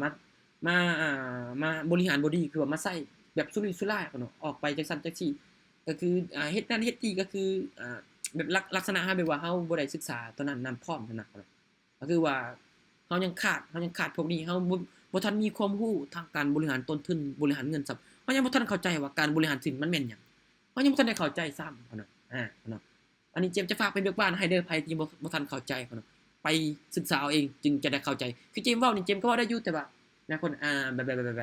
่ได้ตั้งใจฟังครับพุ่นจะเป็นแบบนี้ได้เจมส์สังเกตเบิ่งแต่ละคนนี่เข้ามาเพื่อตามกระแสจะเทรดอย่างเดียวเนาะโดยที่บ่ศึกษากับมันซ้ำพุ่นเนาะอย่าเฮ็ดอันนั้นเด้อไอ้น้องเด้อถ้าว่าพวกเจ้าอยากเห็นเงินน่ะอยากเห็นเงินหรือว่าอยากเห็นกำไรพวกเจ้าลองเฮ็ดเบิ่งเดือนนึงลองเดือนนึงหรือว่าจักมื้อนึงก็ได้นะหรือว่าอาทิตย์นึงก็ได้นะลองเฮ็ดเบิ่งมันเฮ็ดได้บ่เวลาเสียตามเป้าแล้วให้หยุดเวลาได้ตามเป้าแล้วให้หยุดพุ่นน่ะลองเฮ็ดเบิ่งพุ่นน่ะลองเฮ็ดเบิ่งไผเฮ็ดได้บ่ไผเฮ็ดได้เจมส์จะครูอัดคลิปให้พร้อมนะเจมส์จะเอาเรียนให้นะไผที่เฮ็ดได้นะอัดคลิปให้เนาะพอจะคู่ว่าแต่ละคนนี่เฮ็ดได้บ่พุ่นน่ะบ่อย่าคิดตัวตัวเองได้พุ่นเนาะอย่าคิดตัวคนอื่นอีกพุ่นเนาะเฮาต้องซัดซื่อนี่พุ่นเนาะเห็นบ่พุ่นเนาะมันยังบ่งบอกว่าเจ้าก็ต้องมีความชัดเจนให้ตัวเองอีกพุ่นเนาะเห็นบ่พุ่นเนาะแต่ว่าเจ้านอกแผนคือกับเฮาอยู่เส้นได้แหละจังเนาะคือบ่ชัดจุดว่าตั้งเป้าแล้วข้อยจะไปบ่นี่ก็ยังแวะซ้ายแวะขวาซอกวอกแซกแวกโอ้ยจักมื้อใดเด้สิไปฮอดนะมื้อใดเด้สิไปฮอดพุ่นน่ะนั่นอันนี้ก็คือมันจะสื่อถึงตัวเฮาเองพุ่นเนาะว่าเฮานี่มีความที่ชัดเจนกับตัวเองบ่มีวินัยกับตัวเองพอบ่เนาะอันนี้จะเป็นหัวข้อที่3ก็คือสำคัญนี่แหละหลักๆนี่แหละการบริหารต้นทุนบริหารเงินให้มันเป็นบ่เฮ็ดหยังก็ตามนะทุกอย่างเฮ็ดหยังก็ตามบริหารบ่เป็นนี่ตายก็บอกเลยตายเนาะตายแท้ๆอนาคตก็ไปบ่รอดเลยค่อยบอกเลยเนาะเขาบอกเลยตัวนี้นี่แต่พวกเจ้ายังเฮ็ดดินกับมันน่ะโอเคเฮ็ดดินกับมันนั่นแหละเนาะเดี๋ยวพวกเจ้าจะฮู้รสชาติของมันเนาะพวกเจ้าจะเฮ็ดเล่นดินกับมันนี่เจ้าตายแท้ๆค่อยบอกเลยตายแท้ๆเลยคันว่ายังเฮ็ดลิ้นกับมันนี่อย่าเฮ็ดพุ่นเนาะเฮ็ดแบบนั้นคือสินทรัพย์มีเท่าไหร่นี่จะหมดทันทีเลยคือกับการเฮาใช้เงินนั่นแหละพุ่นเนาะเฮาใช้ชีวิตนั่นแหละคือกันเลยพุ่นเนาะคือกันเลยพุ่นเนาะถ้าเจ้าบริหารเงินการจะใช้จ่ายอีกพุ่นเนาะเฮาต้องแบ่งอีกพุ่นเนาะจะลงทุนอีกเนาะเฮาต้องแบ่งอีกพุ่นเนาะมันก็ต้องมีอันนั้นอันนี้ใช่มั้ยสมมุติว่าแต่ละคนออกมาอยู่ทางนอกแน่พุ่นเนาะก็ต้องได้มีค่าน้ำค่าไฟของแถวพุ่นเนาะนี่ก็ต้องบางทีอาจจะสร้างสรรค์กับหมู่นี่ก็บ่เป็นหยังพุ่นน่ะมันก็ต้องบริหารให้เป็นอีกเฮาก็บ่ห้ามดอกว่าจะออกไปบ่ได้แต่ว่าเฮาก็ต้องแต่ละคนเลยเนาะจะคิดแบบใดก็แล้วแต่ละคนแต่ว่าเฮาต้องบริหารให้เป็นต้องบริหารให้เป็นต้องตั้งว่าจะเฮาก็เบิ่งกันแล้วว่าเฮาจะลงทุนตัวใดดีที่มันมีความรู้หลักๆเลยก็ต้องลงทุนกับความรู้ก่อนความรู้บ่ว่าจะเป็นทางทางซื้อปึ้มมาอ่านนี่นะเนาะมันก็บ่ได้เสียหายหยังนะซื้อปึ้มมาอ่านนี่เนาะคือข้อยน่ะข้อยรู้ว่าข้อยนี่บริหารเงินบ่เป็นเนาะข้อยยังรู้สึกว่าข้อยบริหารเงินยังแบบบ่แข็งแรงพอข้อยก็ซื้อปึ้มบางครั้งมาอ่านดูว่าปึ้มสรุปมันนี่เนาะสรุปปึ้มของคนหนุ่มนี่เขาก็มาอ่านมาได้เข้าใจว่าคนที่เขาเจ้าบริหารต้นทุนนี่จังใดบริหารเงินเดี๋ยวเป็นจังได๋เฮาต้องจับจ่ายใช้สอยเป็นจังได๋เนาะนั่นพุ่นเนาะฮู้แล้วบ่เนาะนั่นฮู้บ่ฮู้ก็ลงทุนบ่จำเป็นต้องแบบไปลงทุนเขาเจ้าว่าเอาตรงอันนี้พุ่นเนาะหลักๆลงทุนกับตนเองก็คือความรู้สำคัญสุดคือสิ่งเดียวบ่มีไผจะสามารถเอาไปจากตัวเฮาได้นี่พุ่นเนาะลงทุนใส่กับสมองนี่จึงอยากให้แนะนำให้เลยพุ่นเนาะแต่เฮาก็ต้องได้ศึกษาเบิ่งก่อนตัวใดเฮายังขาดตัวใดก็ต้องเรื่องคือข้อยฮู้ว่าข้อยรู้สึกว่าโอ้ข้อยยังแบบบริหารเงินแบบยังบ่แข็งแรงพอข้อยลองซื้อปึ้มมาอ่านเบิ่งบางทีมันอาจจะตอบโจทย์มันก็บ่ได้เสียหายหยังเดะมันก็แบบลงทุนแบบเป็นล้านปานนั้นทุ่มปึ้มหัวนึงเนาะ7-8ล้านโอ้พุ่นเนาะบ่ฮอดก็คือ 2-3 แสนนี่นะพุ่นเนาะมันก็บ่ได้แพงพุ่นเนาะเนี่ยคือเจมมีคนได้แชตหาเจมว่าอยากซื้อปึ้มแต่ก็เบิ่งก่อนพุ่นเนาะก็เบิ่งอยู่นั่นแหละฮอดปัจจุบันนี้ก็ยังบ่เห็นซื้อเทื่อเนาะเจมก็บ่ได้ว่าดอกว่าจะซื้อบ่ซื้อก็แล้วสุดแล้วแต่ว่าจะซื้อถึงเฮานะขนาดเฮาจะลงทุนทางนี้เฮายังแบบยังเสียดายเงินเจ้าขนาดเฮาไปซื้อแนวอื่นเนี่ยนะคือเฮาก็บ่คิดใช้ตัวนั้นแน่พุ่นน่ะคืออันนี้เจมบ่ได้เว้าให้แต่ละคนแต่ว่าเจมอยากแบบชี้แจงให้ทางแบบที่นี่นะจะให้ฮู้ว่าจุดอ่อนเฮาเป็นตัวใดเฮาก็ต้องไปลงทุนในสิ่งที่เฮากำลังขาดอยู่เนาะคือเจมขาดตัวนี้เจมก็ลงทุนอันนี้จะเป็นการบริหารเงิน คนเนาะบริหารเงินเป็นเนาะอยู่ได้ฮอด10-20ปีก็ยังอยู่ได้เนาะนอกจากเขาตายนี่เนาะประมาณนี้ได้เนาะเด้อนี่จะเป็นการบริหารต้นทุนบริหารเงินหรือว่า mini management เนาะเดี๋ยวไปหัวข้อที่4เดี๋ยวส่งท้ายเอาถามกันเด้อเนาะเด้อไปหัวข้อที่4เนาะหัวข้อที่4ก็คือเนาะหัวข้อที่4ก็คือเลือกกระดานเทรดหรือว่า exchange เนาะกระดานเทรดก็ไม่ว่ากระดานที่จะเทรดแบบเอาเทรดแบบกันแบบนี้ดอกเนาะก็คือกระดานเทรดมันก็มีหลายปัจจัย exchange ก็หมายถึงพวกที่แบบว่าแบบเฮาexchange คำว่า exchange มันก็เป็นแบบว่าพวกแบบกระเป๋าเหรียญนี่นะเนาะกระเป๋าเหรียญหรือว่าเฮายกย้ายเหรียญต่างๆเนาะ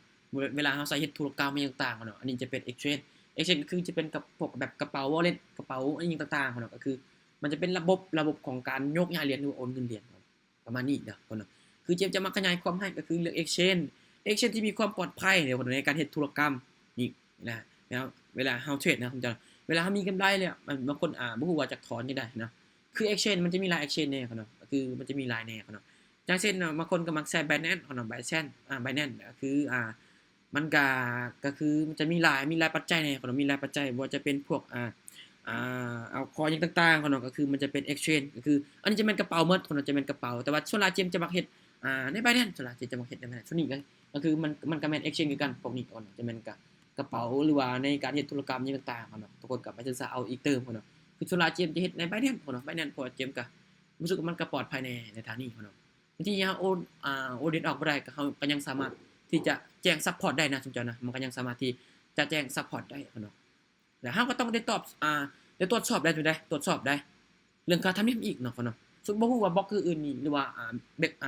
exchange อื่นนี่เขาเจ้าตัดบ่ลาทำใดเจมก็บ่ฮู้กันเนาะก็คือสำหรับเจมจะเฮ็ดแต่ Binance ได้เจมยกตัวอย่างให้แต่ Binance ก็คือ Binance ก็เสียค่าธรรมเนียมเวลาเฮามีแต่เฮาขายเขียดเฮายกรายขายเหรียญนะจังยกรายเหรียญออกแล้วมันจะเสียแต่1เหรียญเนาะก็บ่ได้หลายเด้เพียงแต่1เหรียญมันยกยากออกเพียงแต่1เหรียญมันก็คือแล้วก็ความปลอดภัยแน่ความปลอดภัยแล้วก็รายการยืนยันตัวตนหรือว่า KYC เด้อKYC เด้เดี๋ยวกินน้ำนี่เด้อเด้อขอแฮบแล้วคือไอ้นั่นก็ต้องได้ตรวจสอบแหละว่ามันก็แต่ว่าตัวใด exchange ตัวใดมันรู้สึกว่ามี KYC แน่ถ้าว่าเจ้าสมมุติว่าผู้นั้นถือว่า exchange ตัวนี้มันโกงแสดงว่า exchange ตัวนั้นตัวตนเจ้าอยู่ไสมันฮู้หมดเนาะมันฮู้เบิดแล้วว่าเจ้ายืนยันตัวตนนั่นเด้เอกสารครบหมดเนาะคือบางคนว่าคือเจมเนาะค่าเรียนเนาะเจมเฮ็ดคลิปลงไปบางคนว่าบ่ย้านเขาโกงบ่เนาะถ้าว่าเจ้าโกงบัญชีตัวนั้นอายัดเนาะอายัดเลยและบัตรประจำตัวของเจ้าเนาะหรือว่าของKYC ของเจ้ามันจะ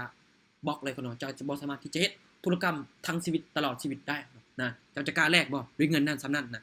แน่เนาะก็คือเขาต้องตรวจสอบเนาะบางคนถามว่ามันบ่โกงบ่ถ้าว่าผู้นั้นโกงก็แสดงว่าในบัญชีนั้นก็ถือว่าอายัดก็ถือบ่สามารถที่จะเฮ็ดธุรกรรมได้และบัญชีตัวนั้นเนาะบัญชีนั้นก็ถือว่าบ่เฮ็ดบ่ได้เลยเนาะประจำตัวก็ฮู้เลยเฮาก็ฮู้อีกว่าเขาเจ้าอยู่ไสเนาะเฮาก็สามารถนำได้อีกเนาะ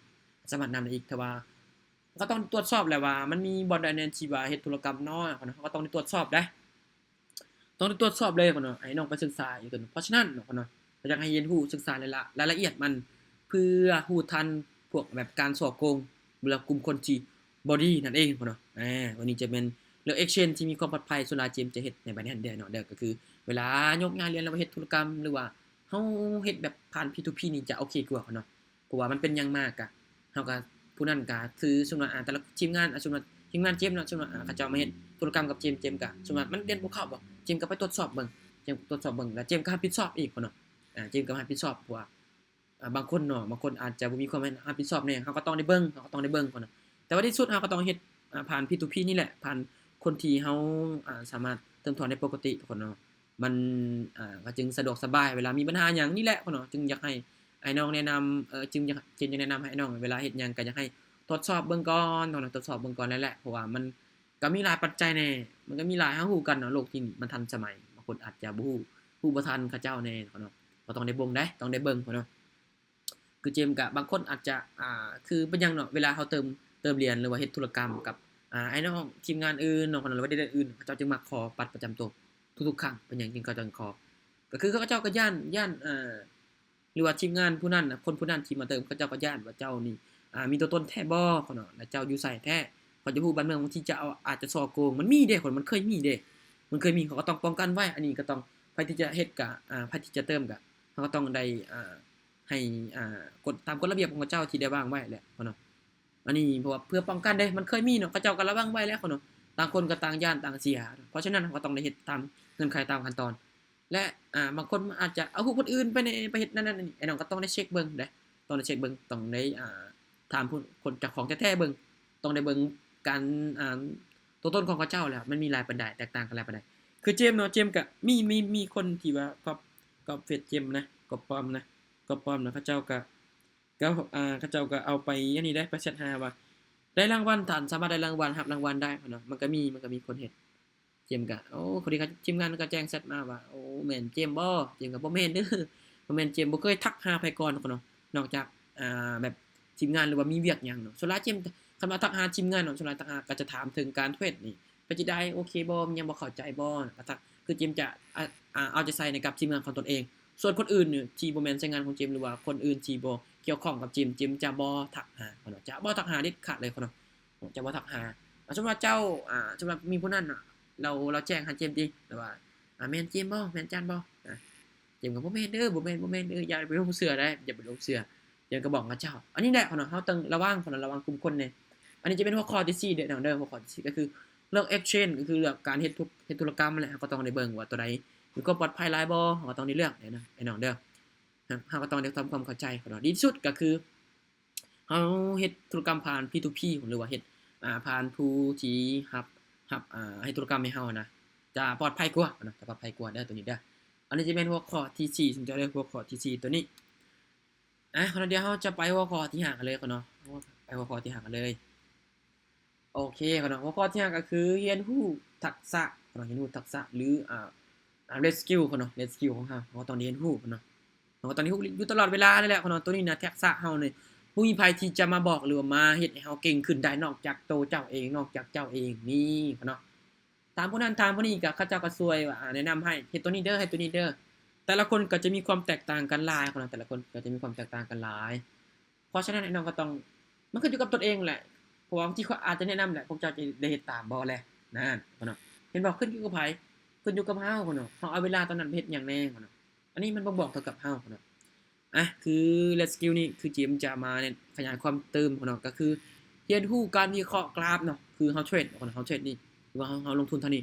คือเทรดเท่านี้เนาะเฮาก็ต้องได้เรียนรู้การวิเคราะห์กราฟเนาะรูปแบบแท่งเทียนเนาะนะครับแนวต้านเด้แนวโน้มของตลาดเด้เนาะโครงสร้างของราคาเนาะเป็นจังได๋แต่ละคนฮู้แล้วบ่ยังบ่ฮู้เจมบอกเลยเนาะอยู่ในนี้ยังบ่ฮู้เนาะยังบ่ฮู้ซ้ำมีแต่เทรดตามอ่าอ่า ซื้อเด้อนี่น่ะซื้อแล้วนี่ขายได้ขายเพิ่นว่าแน่นั่นแน่พอเขาผ่านมาบางคนก็เอาแล้วบัดนี้เนาะเป็นจังซั่นจังซี่เนาะกราฟล็อกนั่นอันนี้ทุนนั้นทุนผู้นี้นี่ตอนนี้นี่เป็นกลุ่มคนที่แบบว่าบ่โทษแต่คนอื่นบ่โทษตัวเองก็คือเฮาเบิ่งตัวเองแล้วบ่เนาะบางคนมักโทษน่ะคือเฮาได้เฮาได้เฮาได้ศึกษาแล้วบ่พวกนี้น่ะศึกษาแล้วบ่โครงสร้างของตลาดนี่มันเป็นจังไดเนาะมันเป็นแบบใดกันแท้เนาะราคาตลาดนี่มันเป็นจังไดกันนี่ติดตามข่าวสารนี่เสพข่าวแบบใดเสพข่าวแบบใดแต่ละคน เสพข่าวเรื่องตีกันเนาะผู้นี้เป็นพันผู้นี้เนาะผู้นี้ว่าพื้นผู้นี้น่ะเสพข่าวแบบนั้นน่ะมันจะฮู้ก่อนเกี่ยวกับทางนี้เนาะเสพข่าวตัวนั้นน่ะเนาะคือกับ GK ได้เว้าแน่เอาเวลาเสพข่าวตัวนั้นเนี่ยคือเราบ่เฮ็ดตอนนั้นเรามาเสพข่าวนี่ของที่มีประโยชน์เลยว่าเรียนรู้ทักษะอัปเลฟสกิลขึ้นนี่เนาะอันนี้เขาจะบอกให้ติดตามข่าวสารที่เกี่ยวข้องการลงทุนหรือว่าทางเศรษฐกิจโลกนี่หรือว่าข่าวสารที่พัฒนาตนเองและเรียนรู้อยู่ตลอดเวลาอีกคนเนาะจัดการกับตนเองให้มีความรับผิดชอบอีกคนเนาะแต่ละคนมีแล้วบ่ความรับผิดชอบนี่บ่มีจะบอกเลยบ่มีแต่ละคนยังบ่มีเชื่อเนาะความรับผิดชอบก็เว้าถึงการเทรดนี่แหละบางคนคอยตั้งเป้าแล้วคอยจะหยุดคนเนาะเฮ็ดได้บ่แหละแต่ละคนเฮ็ดได้บ่อันยังรับผิดชอบตนเองบ่ได้ซ้ำคนเนาะมันก็ต้องได้แข่งขันกับตนเองได้คนใดต้องแข่งขันกับตนเองอีกต้องแข่งขันกับแผนอีกเนาะระเบียบวินัยของตัวเองนี่พร้อมอีกเนาะเป็นสิ่งสำคัญเลยพวกนี้เนาะแน่เนาะหลักๆเลยเราก็ต้องเรียนรู้ให้รู้ตัวเองนี่เนาะเรียนรู้เลยกับตัวเองนี่เรียนรู้เลยเนาะมันบ่มีไผนะที่จะมาสามารถช่วยเฮาได้นะจริงๆมันบ่มีไผดอกที่มันจะสามารถข้อยจะสอนเจ้าทุกมื้อผมมันก็แม่นอยู่เขาเจ้าก็คือเขาเจ้าแนะนำให้หรือว่าในแนวทางให้นะแต่ว่าเฮานี่กลับไปปรับใช้บ่เนาะปรับใช้บ่บางคนอาจจะยังซ้ำบ่เข้าใจซ้ำเนาะ บ่เข้าใจก็ถามโลดถามโลดคนบ่ว่ามีแต่อยากเทรดอย่างเดียวบางคนเติมงบเติมพอร์ตมา10เหรียญกำไร 10% ของลงทุนเลยหรือว่า 100% ของลงทุนเลยโอ้ยคนเจมส์ก็บ่ฮู้จะเจมส์ก็บ่ฮู้จะตอบแล้วเนาะเจมส์ก็ยังเฮ็ดบ่ได้ปานนั้นเนาะคือเอาพอร์ต10% ของลงทุนนะพอร์ต 10% น่ะมาเก็บกำไรอีก 10% เนาะมันก็ซ้ำต้นทุนนี่มันจะเฮ็ดได้ความเสี่ยงยิ่งสูงเนาะบางทีมันขึ้นไปบักยามเนาะคือเอาเทรดเนาะเฮาฮู้กันซัดขึ้นมาลงมาส่งทานพัดโอ้ยตายมันแม่นอยู่เนาะความเสี่ยงมันก็มันแม่นอยู่เนาะผลตอบแทนสูงแต่ว่าทั้งนี้ทั้งนั้นเนาะไอ้น้องก็ต้องอย่าไว้ใจว่าอย่าไว้ใจตลาดมันบ่มีแค่เฮาเทรดได้เพราะผมมั่นใจแล้วจะไปนะมั่นใจเนาะคือแต่ละคนน่ะแต่ว่าเทรดเดอร์แต่ละคนเนาะเขาเจ้าขึ้นมาแชร์แนวทางนี่เขาเจ้าก็เทรดให้ไอ้น้องเบิ่งเป็นกรณีศึกษาเนาะก็เบิ่งเอาไปปรับใช้เอาเบิ่งข้อผิดพลาดของเทรดเดอร์แต่ละคนหรือว่าเบิ่งข้อผิดพลาดของเขาเจ้าเนาะเฮาเบิ่งเฮาก็ไปปรับใช้เนาะตัวนี้ไปจังได๋เนาะจึงว่าคือว่าไปก็คือว่ามันจึงผ่านเฮาต้องทบทวนและวิเคราะห์ตัวเองแบบเงียบๆเบิ่งซุเจ้าเนาะเงียบๆเบิ่งบ่ต้องแบบกระโตกกระตากเนาะแบบเงียบๆเบิ่งแล้วมาใช้เวลาโฟกัสกับตัวเองนี่เนาะอันนี้ข้อยบ่เคยบอกทุกไผเด้ผมบ่เคยบอกไผเลยเนาะคือก่อนที่เฮาจะเก่งได้หรือว่าเฮาจะเป็นได้ต้องโฟกัสกับตัวเองโดยที่บ่สนเสียงคนอื่นเสียงคนที่บ่เคยไปทางเดียวกับเจ้ากับเฮานี่นะบ่ต้องสนคนนั้นน่ะเว้าอีหยังเว้าบ่ฮู้เรื่องฮู้ราวเขาน่ะเว้าย้านมีแต่ย้านอยู่นั่นแหละเขามื้อใดเฮาจะเติบโตเขาย้านอยู่นั่นแหละอยู่แต่ในคอมฟอร์ตโซนมื้อใดเอาจะออกจากคอมฟอร์ตโซนให้มันได้เนาะอันนี้เฮาต้องฟังคนที่ไปทางเดียวกับเฮาเขาก็ต้องศึกษาแลกเปลี่ยนบทเรียนกับเขาเจ้าเขาเนาะโฟกัสบิลเกตวอร์เรนบัฟเฟตต์เป็นหยังว่าเขาเนาะสิ่งเดียวที่เจ้าเฮ็ดในปัจจุบันนี้โฟกัสอย่างเดียวโฟกัสคำว่าโฟกัสนี่มันเว้าหลายปัจจัยเนาะปฏิเข้ามาเอาเองเนาะคำว่าโฟกัสคือเจมนี่เจมบ่ได้สนใจไผคนที่บ่ได้ไปทางเดียวกับข่อยคนที่จะมาด่ามาแชะในช่องของข่อยอีหยังต่างๆเชิญตามสบายเนาะบ่ได้แคร์เนาะข่อยโฟกัสกับตัวเองข่อยรู้ว่าข่อยเฮ็ดหยังเนาะแต่พวกเจ้ามี mindset แบบนี้เนี่ยผมจะนะพวกเจ้ามี mindset แบบนี้นี่เขาบอกเลยเนาะเฮาจะเติบโตได้ไวแต่ว่าทั้งนี้ทั้งนั้นเฮาก็ต้องเบิ่งตนเองนำเนาะว่าสิ่งที่คนที่คนอื่นเว้านี่มันถูกหรือมันผิดก็เฮาต้องแต่ว่าเจมส์สุดาเจมส์จะบ่ได้สนนะเพราะว่าเขาเจ้าบ่ได้ไปทางเดียวกับเฮาเด้เขาเจ้าบ่ได้ศึกษากับเฮาน่ะบ่ฮู้มันหยังซ้ำมีแต่เบิ่งคนอื่นเว้านั่นเป็นจังซั่นจังซี่เนาะเห็นบ่ข่าวเท่านั้นน่ะคนอื่นเว้าก็ตามกระแสไปแล้วอยากดังเนาะอันนี้คนนั้นบ่มีข้อมูลแท้บอกเลยเนาะถ้าพวกเจ้านั้นจ้านมีได้ทีมงานเด้อทีมงานมีว่าโอ้จานเอ้ยเราเอิ้นจิมนะเอิ้นจิมก็บ่ได้เป็นอาจารย์ดอกแต่ว่าเราเอิ้นโอ้เจมมีคลิปอยู่มีคลิปเสียงแต่ว่าโอ้เราย้านเนาะมาเจอกระแสนี้เจมเราบ่ฮู้ว่าจะศึกษาไปต่อเนาะน้องย้านนะแล้วเห็นกระแสนั้นยังฟังได้ฟังเป็นหยังคือบ่ปัดทิ่มนะบ่ปัดทิ่มนะโทรศัพท์มีนะปัดทิ่มนะปัดทิ่มแล้วก็แล้วนะไปฟังให้หยังไปเสพเป็นหยังฟังแล้วฮู้เนาะฮู้แล้วคิดลบติดลบเนี่ยในสมองก็ฟังในสิ่งที่มันบ่ดีแล้วสมองคิดไปได้เนาะบวกกับเฮาเนาะคิดอ่อนอีกเนาะคิดอ่อนอีกเนาะยิ่งไปกันใหญ่เลยเขาบอกเลยทั้งเจ้าโอ้แต่คนเจมก็บ่เข้าใจกันเนาะเพราะว่าตอนแรกที่มันลบๆเนาะเฮ็ดให้ตัวเองบ่พัฒนานี่ก็ศึกษาก็เสพไปก็ศึกษาตัวนั้นน่ะก็เสพข่าวตัวนั้นโอ้คนเจมก็บ่ฮู้ว่าจะเฮ็ดจังได๋ให้แต่ละคนนี่แบบว่าจะพัฒนาตัวเองเนาะเจมก็พยายามจะบอกสอนทีมงานเจมบอกได้เจมบอกกันว่าถ้าที่จะเก่งขึ้นเนาะเจ้าต้องศึกษาตัวนี้ถ้าที่บ่เข้าใจโทรถามหาเลยเนาะทักหาเลยเนาะทีมงานเจมบอกเลยแบบนี้เนาะให้เข้าใจบ่ต้องเกรงใจคิดซะว่าเฮาคือครอบครัวเดียวกันเนาะใช้งานเดียวกันไอ้น้องเดียวกันบ่ได้คิดว่าเจ้าเป็นผู้นั้นผู้นี้บ่ได้คิดว่าเป็นคนอื่นแต่ละคนมีสิทธิ์เท่าเทียมกันเนาะเฮาบ่ฮู้เฮาก็ต้องลดโตถามกับเจ้าแลกเปลี่ยนบทเรียนนำกันคือในสิ่งที่ค่อยออกมาแชร์เนาะค่อยก็ฮู้บางคนอาจจะบ่ฮู้เนาะบางทีแต่ละคนฮู้เขาอาจจะฮู้เฮาก็ต้องมาแลกเปลี่ยนนำกันเห็นบ่เนาะแต่ละคนมีเวลาเท่ากันมีสิทธิ์เท่าเทียมกันเนาะบ่แบ่งแยกบรรณะชนชั้นเนาะเรียนรู้ศึกษาได้แลกเปลี่ยนได้เนาะคนเฮาเนาะก็เริ่มจากศูนย์คือกันเบิดเนาะแต่ละคนเพราะฉะนั้นเนาะก็ต้องเรียนรู้มาหลายๆตามคนที่เขาเจ้ามีประสบการณ์เนาะอันนี้สิ่งที่เฮากำลังเฮ็ดอยู่เพราะฉะนั้นเด้อน้องเด้อเรียนรู้ทักษะอัปเกรดสกิลเฮามันหลายๆดีกว่าเฮาจะเอาเวลาไปเฮ็ดสิ่งที่มันแบบเฮ็ดให้เฮาติดลบหรือว่าเสพข่าวที่มันบ่ดีเนาะไปฟังคนที่เขาเจ้าบ่ได้เฮ็ดคือเฮาก่อนไปฟังเฮ็ดหยังก่อนฟังแล้วมีหยังดีขึ้นบ่แน่เนาะฟังเฮ็ดหยังมีหยังบ่ดีขึ้นแล้วไปฟังกันหยังบ่ฟังเนาะฟังตัวเองนี่เนาะแล้วก็มาฟังคนที่เขาเจ้าเฮ็ดทางนี้เนาะเป็นหยังจริงเฮาเอาเวลาไปเสพข่าวเอาเวลาตอนนั้นเป็นหยังเขาเจ้านักเทรดเดอร์แต่ละคนจริงประสบผลสำเร็จเขาเจ้ามีวิธีการมี mindset แบบใดมีแนวคิดแบบใดนั่นเนาะเอาเวลาตอนนั้นไปเฮ็ดตอนนั้นเป็นหยังนี่เตรียมจักแน่นให้ตัวนี้เลยเนาะเนาะไอ้น้องพอเห็นภาพบอกก่อนพอเห็นภาพบอกเนาะอันนี้เตรียมจักแน่นหนักให้เลยเนาะอัปเกรดสกิลตนเองเนาะไปส่งเสียงคนอื่นอย่าไปแคร์เนาะเขาเจ้าบ่ได้มาทางเดียวกับเฮาอันนี้แม่นจะเรียนรู้ทักษะหรือว่าอัปเกรดสกิลเฮา ขึ้นหลายกว่าเก่าก่อนเนาะก็ต้องไปปรับเนี่ยก่อนเนาะไปทบทวนตัวเองกันแหละก่อนเนาะอันนี้จะเป็นหัวข้อที่5เด้อ upgrade skill โอเคก่อนเนาะเดี๋ยวเราไปหัวข้อที่6นำกันเลยก่อนเนาะหัวข้อที่6ก็คือมุมมองของนักลงทุนมุมมองของการเทรดทางนี้ก่อนเนาะเขาเจ้ามีมุมมองแบบใดจึงจะสามารถอยู่รอดกับตลาดได้จึงสามารถประสบผลสำเร็จทางนี้ได้ก่อนเนาะก่อนเนาะพอเข้าใจบอกก่อนเนาะนี่ก่อนเนาะคือเจมจะมาขยายความอีกเพิ่มเติมก่อนเนาะเจมจะมาขยายความอีกเพิ่มเติมได้เนาะเด้อเจมจะมาขยายความอีกเพิ่มเติมก็คือโอ้ เดี๋ยวที่นั่งผมก็จำใจเลยคือแบบนี้ประมาณนี้คนเนาะประมาณนี้ก็คือให้เข้าใจว่าเนาะการลงทุนนี่มันมีความเสี่ยงโดยเฉพาะทางคริปโตนี่เนาะทางคริปโตนี่เนาะทั้งมีก็คือมันมีความเสี่ยงหลายคนและบางคนอาจจะเบิ่งเก็บกำไรระยะสั้นบางคนอาจจะเก็บกำไรยาวคือมันจะมีทั้งแนวทางเก็บกำไรสั้นเนาะเก็บกำไรยาวเนาะบางคนเขาจะมีความคิดบ่คือกันเนาะมีความคิดบ่คือกันและน้องก็ต้องไปศึกษาว่าค่อยจะเก็บกำไรยาวนี่ค่อยต้องไปศึกษาตัวใดแน่แล้วค่อยต้องวางแผนตัวใดแน่เขาก็ต้องไปศึกษาแต่บางคนก็จะเก็บกำไรระยะสั้นมื้อนึง2มื้อกำไรแล้วก็ถอดออกอีกหรือว่าเก็บกำไรในทิศต้องคิดก็ถอดออกอีกวันหรือว่าจะเฮ็ดเงินก็ลองถอดออกเบิ่ง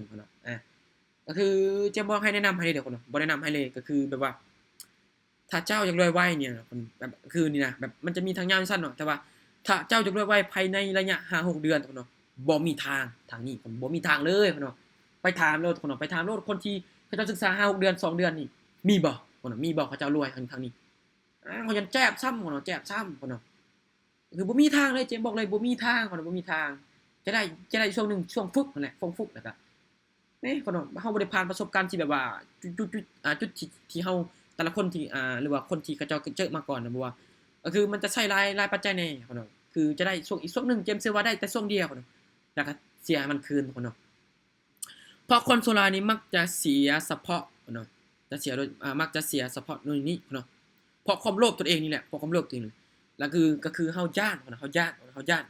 ก็คือนี่แหละก็คือเฮาจะมีความย้านหลายเฮาจะมีความเฮาจะมีความย้านหลายนะสมเจ้าเนาะเวลาเฮาเฮ็ดหยังเฮาจะมีความย้านกับค่อนข้างว่าแบบแบบคือคำว่าก็คือเฮาย้านตกรถคำว่า FOMO FOMO นี่ก็คือคำว่าเฮาย้านตกรถเฮาย้านตกรถเฮาจะมีความย้านหลายอันนี้จึงเฮ็ดให้แต่ละคนนี่อยากให้แต่ละคนนี่ศึกษาอยู่ตลอดเวลามีแผนที่ชัดเจนมีความรู้ก่อนจะนำเงินเข้ามาลงทุนในทรัพย์สินใดหนึ่งเฮาก็ต้องมีความรู้ต้องมีวินัยต้องมีแผนการต้องมีวินัยและต้องเตรียมรับมือกับอารมณ์ตนเองอยู่เสมอเห็นบ่คือเจมส์อยากบอกว่าการลงทุนเนี่ยมันก็ค่อยเติบโตคือค่อยพัฒนาตนเองแหละมันก็ค่อยเติบโตคือเฮารดน้ำต้นไม้แหละจังเนาะมันบ่มีได้สิรดปั๊บใหญ่สักจวดบ่เด้มันบ่แม่นว่านั่งแจ็คผู้ฆ่ายักษ์ได้จะมันบ่ได้คือในหนังเด้กินถั่วแล้วสักออกมาตะปากจ้วดขึ้นไปอย่างฮอดสวรรค์พุ่นเนาะอันนั้นเป็นแค่ละครในหนังเนาะอันนี้มันบ่แม่นแค่แบบนั้นคือในโลกความเป็นจริงมันก็ใช้เวลาใช้เวลาในการเติบโตค่อยๆรดน้ำค่อยๆใส่ปุ๋ยใส่หยังให้มันงามคือต้นไม้นั่นแหละใส่ปุ๋ยใส่หยังก็ค่อยๆงอกเงยขึ้นมันใช้เวลามันใช้เวลาเบิ่งแม่ตลอดบางคนน่ะเขาเจ้าเฮ็ดสวนเขาเจ้าเฮ็ดหยังนี่ใช้เวลาคือบางคนอาจจะใช้เวลาไว้แน่บางทีมันจะมีสารเคมีหยังที่หลายเนาะคันว่าผักสวนผักก็มันก็ใช้เวลาเนี่ยบอกคนมันก็ยังมีเวลาเข้ามาสู่อีกก็ยังใช้เวลาเพื่อจะเติบโตเห็นบ่ถ้าใครมันงามก็คอยบริบัติรักษาใส่ปุ๋ยใส่หยังรดน้ำก็คือเสียหญ้าเสียยุกหยังต่างๆใส่ปุ๋ยให้มันที่มีคุณภาพเฮาก็มาบริหารทุกๆมื้อเฮาก็เห็นคือกันคือกันเลยคือกันเลยเห็นทุกๆมื้อคอยเติบโตคอยเห็นรูปไปรู้จักข้อผิดพลาดของคนอื่นเห็นรูปข้อผิดพลาดจากตนเองค่อยๆเห็นรูปไปทีละน้อยยับขึ้นไปทีละขั้นไปคือปึ้มของโค้ชหนุ่มนี่เราก็บอกว่าถ้าว่าเฮาจะเก่งแต่ว่าเฮาอยู่รอบเดียวบ่มีทางล่ะบอกคือเฮาย่างขึ้นขั้นใดขั้นนี้คือสมมุติแต่ละคนโดดแม่แต่ละคนแต่ชั้น1แต่ขั้น1โดดไปขั้น4ขั้น5นี่เมื่อยบ่มาซะบ่นำนี่มื่นปากแตกซ้ำนานไปบ่ฮอดซ้ำนี่แหละจึงบอกว่าค่อยๆก้าวแต่ละขั้นตอน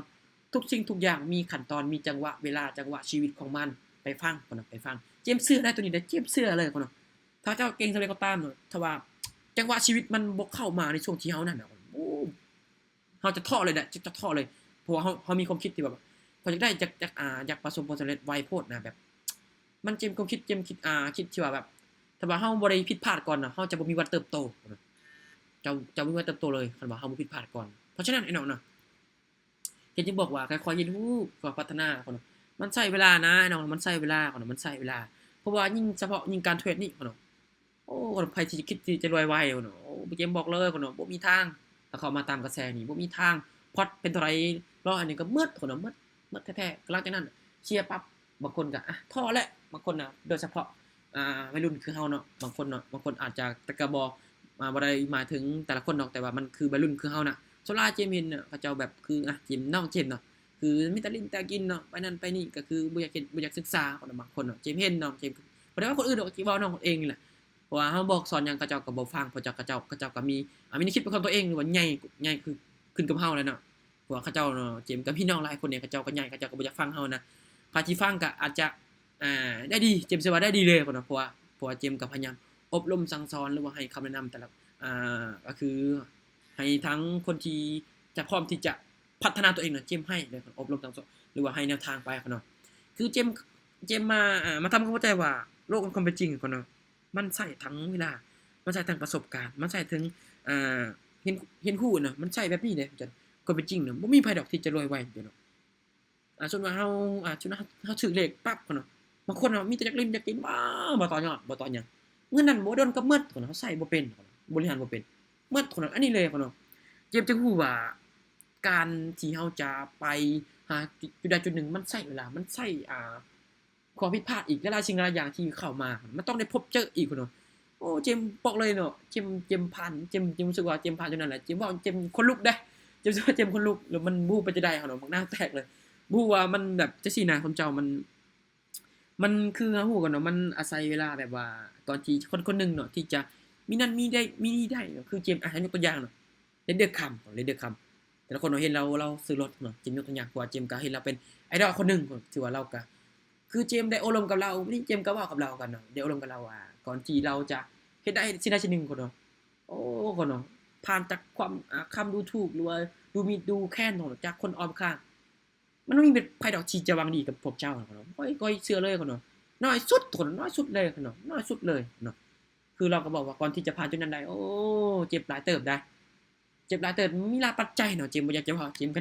นั่งเว้ากับเราก็โดนเติบเนาะเจมส์เนาะกับโดนเติบก็ถือว่าเราก็แชร์แนวทางให้เขาเนาะก็ถือว่าแลกเปลี่ยนความรู้กันเนาะเราก็บอกว่าตัวนี้เป็นจังนี้ก็คือก่อนที่จะเฮ็ดได้ก็ใช้เวลาค่อนข้างว่าโดนเนาะมันบ่ได้แค่มื้อ2มื้อเป็นปีเนาะเป็นหลายปีเราบอกว่าเจมส์ก็รู้สึกว่าโอ้แต่ละคนนี่เนาะเพื่อที่จะเห็นเขาเจ้าเห็นบ่เนาะหลายคนนี่มักตัดสินใจเห็นตอนเขาเจ้าสำเร็จโดยที่เฮาบ่ได้ไปเบิ่งเฮาบ่เห็นเด้ก่อนที่เขาเจ้า อ่าบุกบึนหรือว่าฝ่าฝืนอุปสรรคอิหยังต่างๆเข้ามาเขาเนาะมันมีหลายได้จนแบบไผบ่ใจบ่แข็งอยู่บ่ได้ตายแท้ๆเลยเขาบอกเลยเขาเนาะไผใจบ่แข็งอยู่บ่ได้ตายแท้ๆเขาเนาะอันนี้แหละเขาเนาะจึงบอกว่าให้ศึกษาเห็นรู้หลายๆเขาเนาะคือการเรียนนี่เห็นรู้มันบ่ได้มีแค่เรียนได้อันนี้แหละเจมส์จึงอยากให้แบบไอ้น้องตั้งใจกับมันศึกษาเต็มที่กับมันเขาเนาะทุกสิ่งทุกอย่างใช้เวลาเสมอเนาะอันนี้จะแม่นอ่าข้อคิดของเราหรือว่าข้อที่6นี่ก็คือมุมมองของการลงทุน ใช้เวลาค่อยๆเติบโตค่อยๆเห็นรูปเห็นบ่เขาเนาะเขาเจ้าค่อยๆเติบโตค่อยๆแต่ละขั้นไปเขาเนาะคือช่วงที่เฮาผิดพลาดนี่แสดงว่าเฮาเก่งขึ้นมาระดับหนึ่งแล้วเฮาผิดพลาดสมมุติข้อยรู้สึกว่าข้อยผิดพลาดจุดนี้เป็นหยังข้อยมาทบทวนเองข้อยจดจุ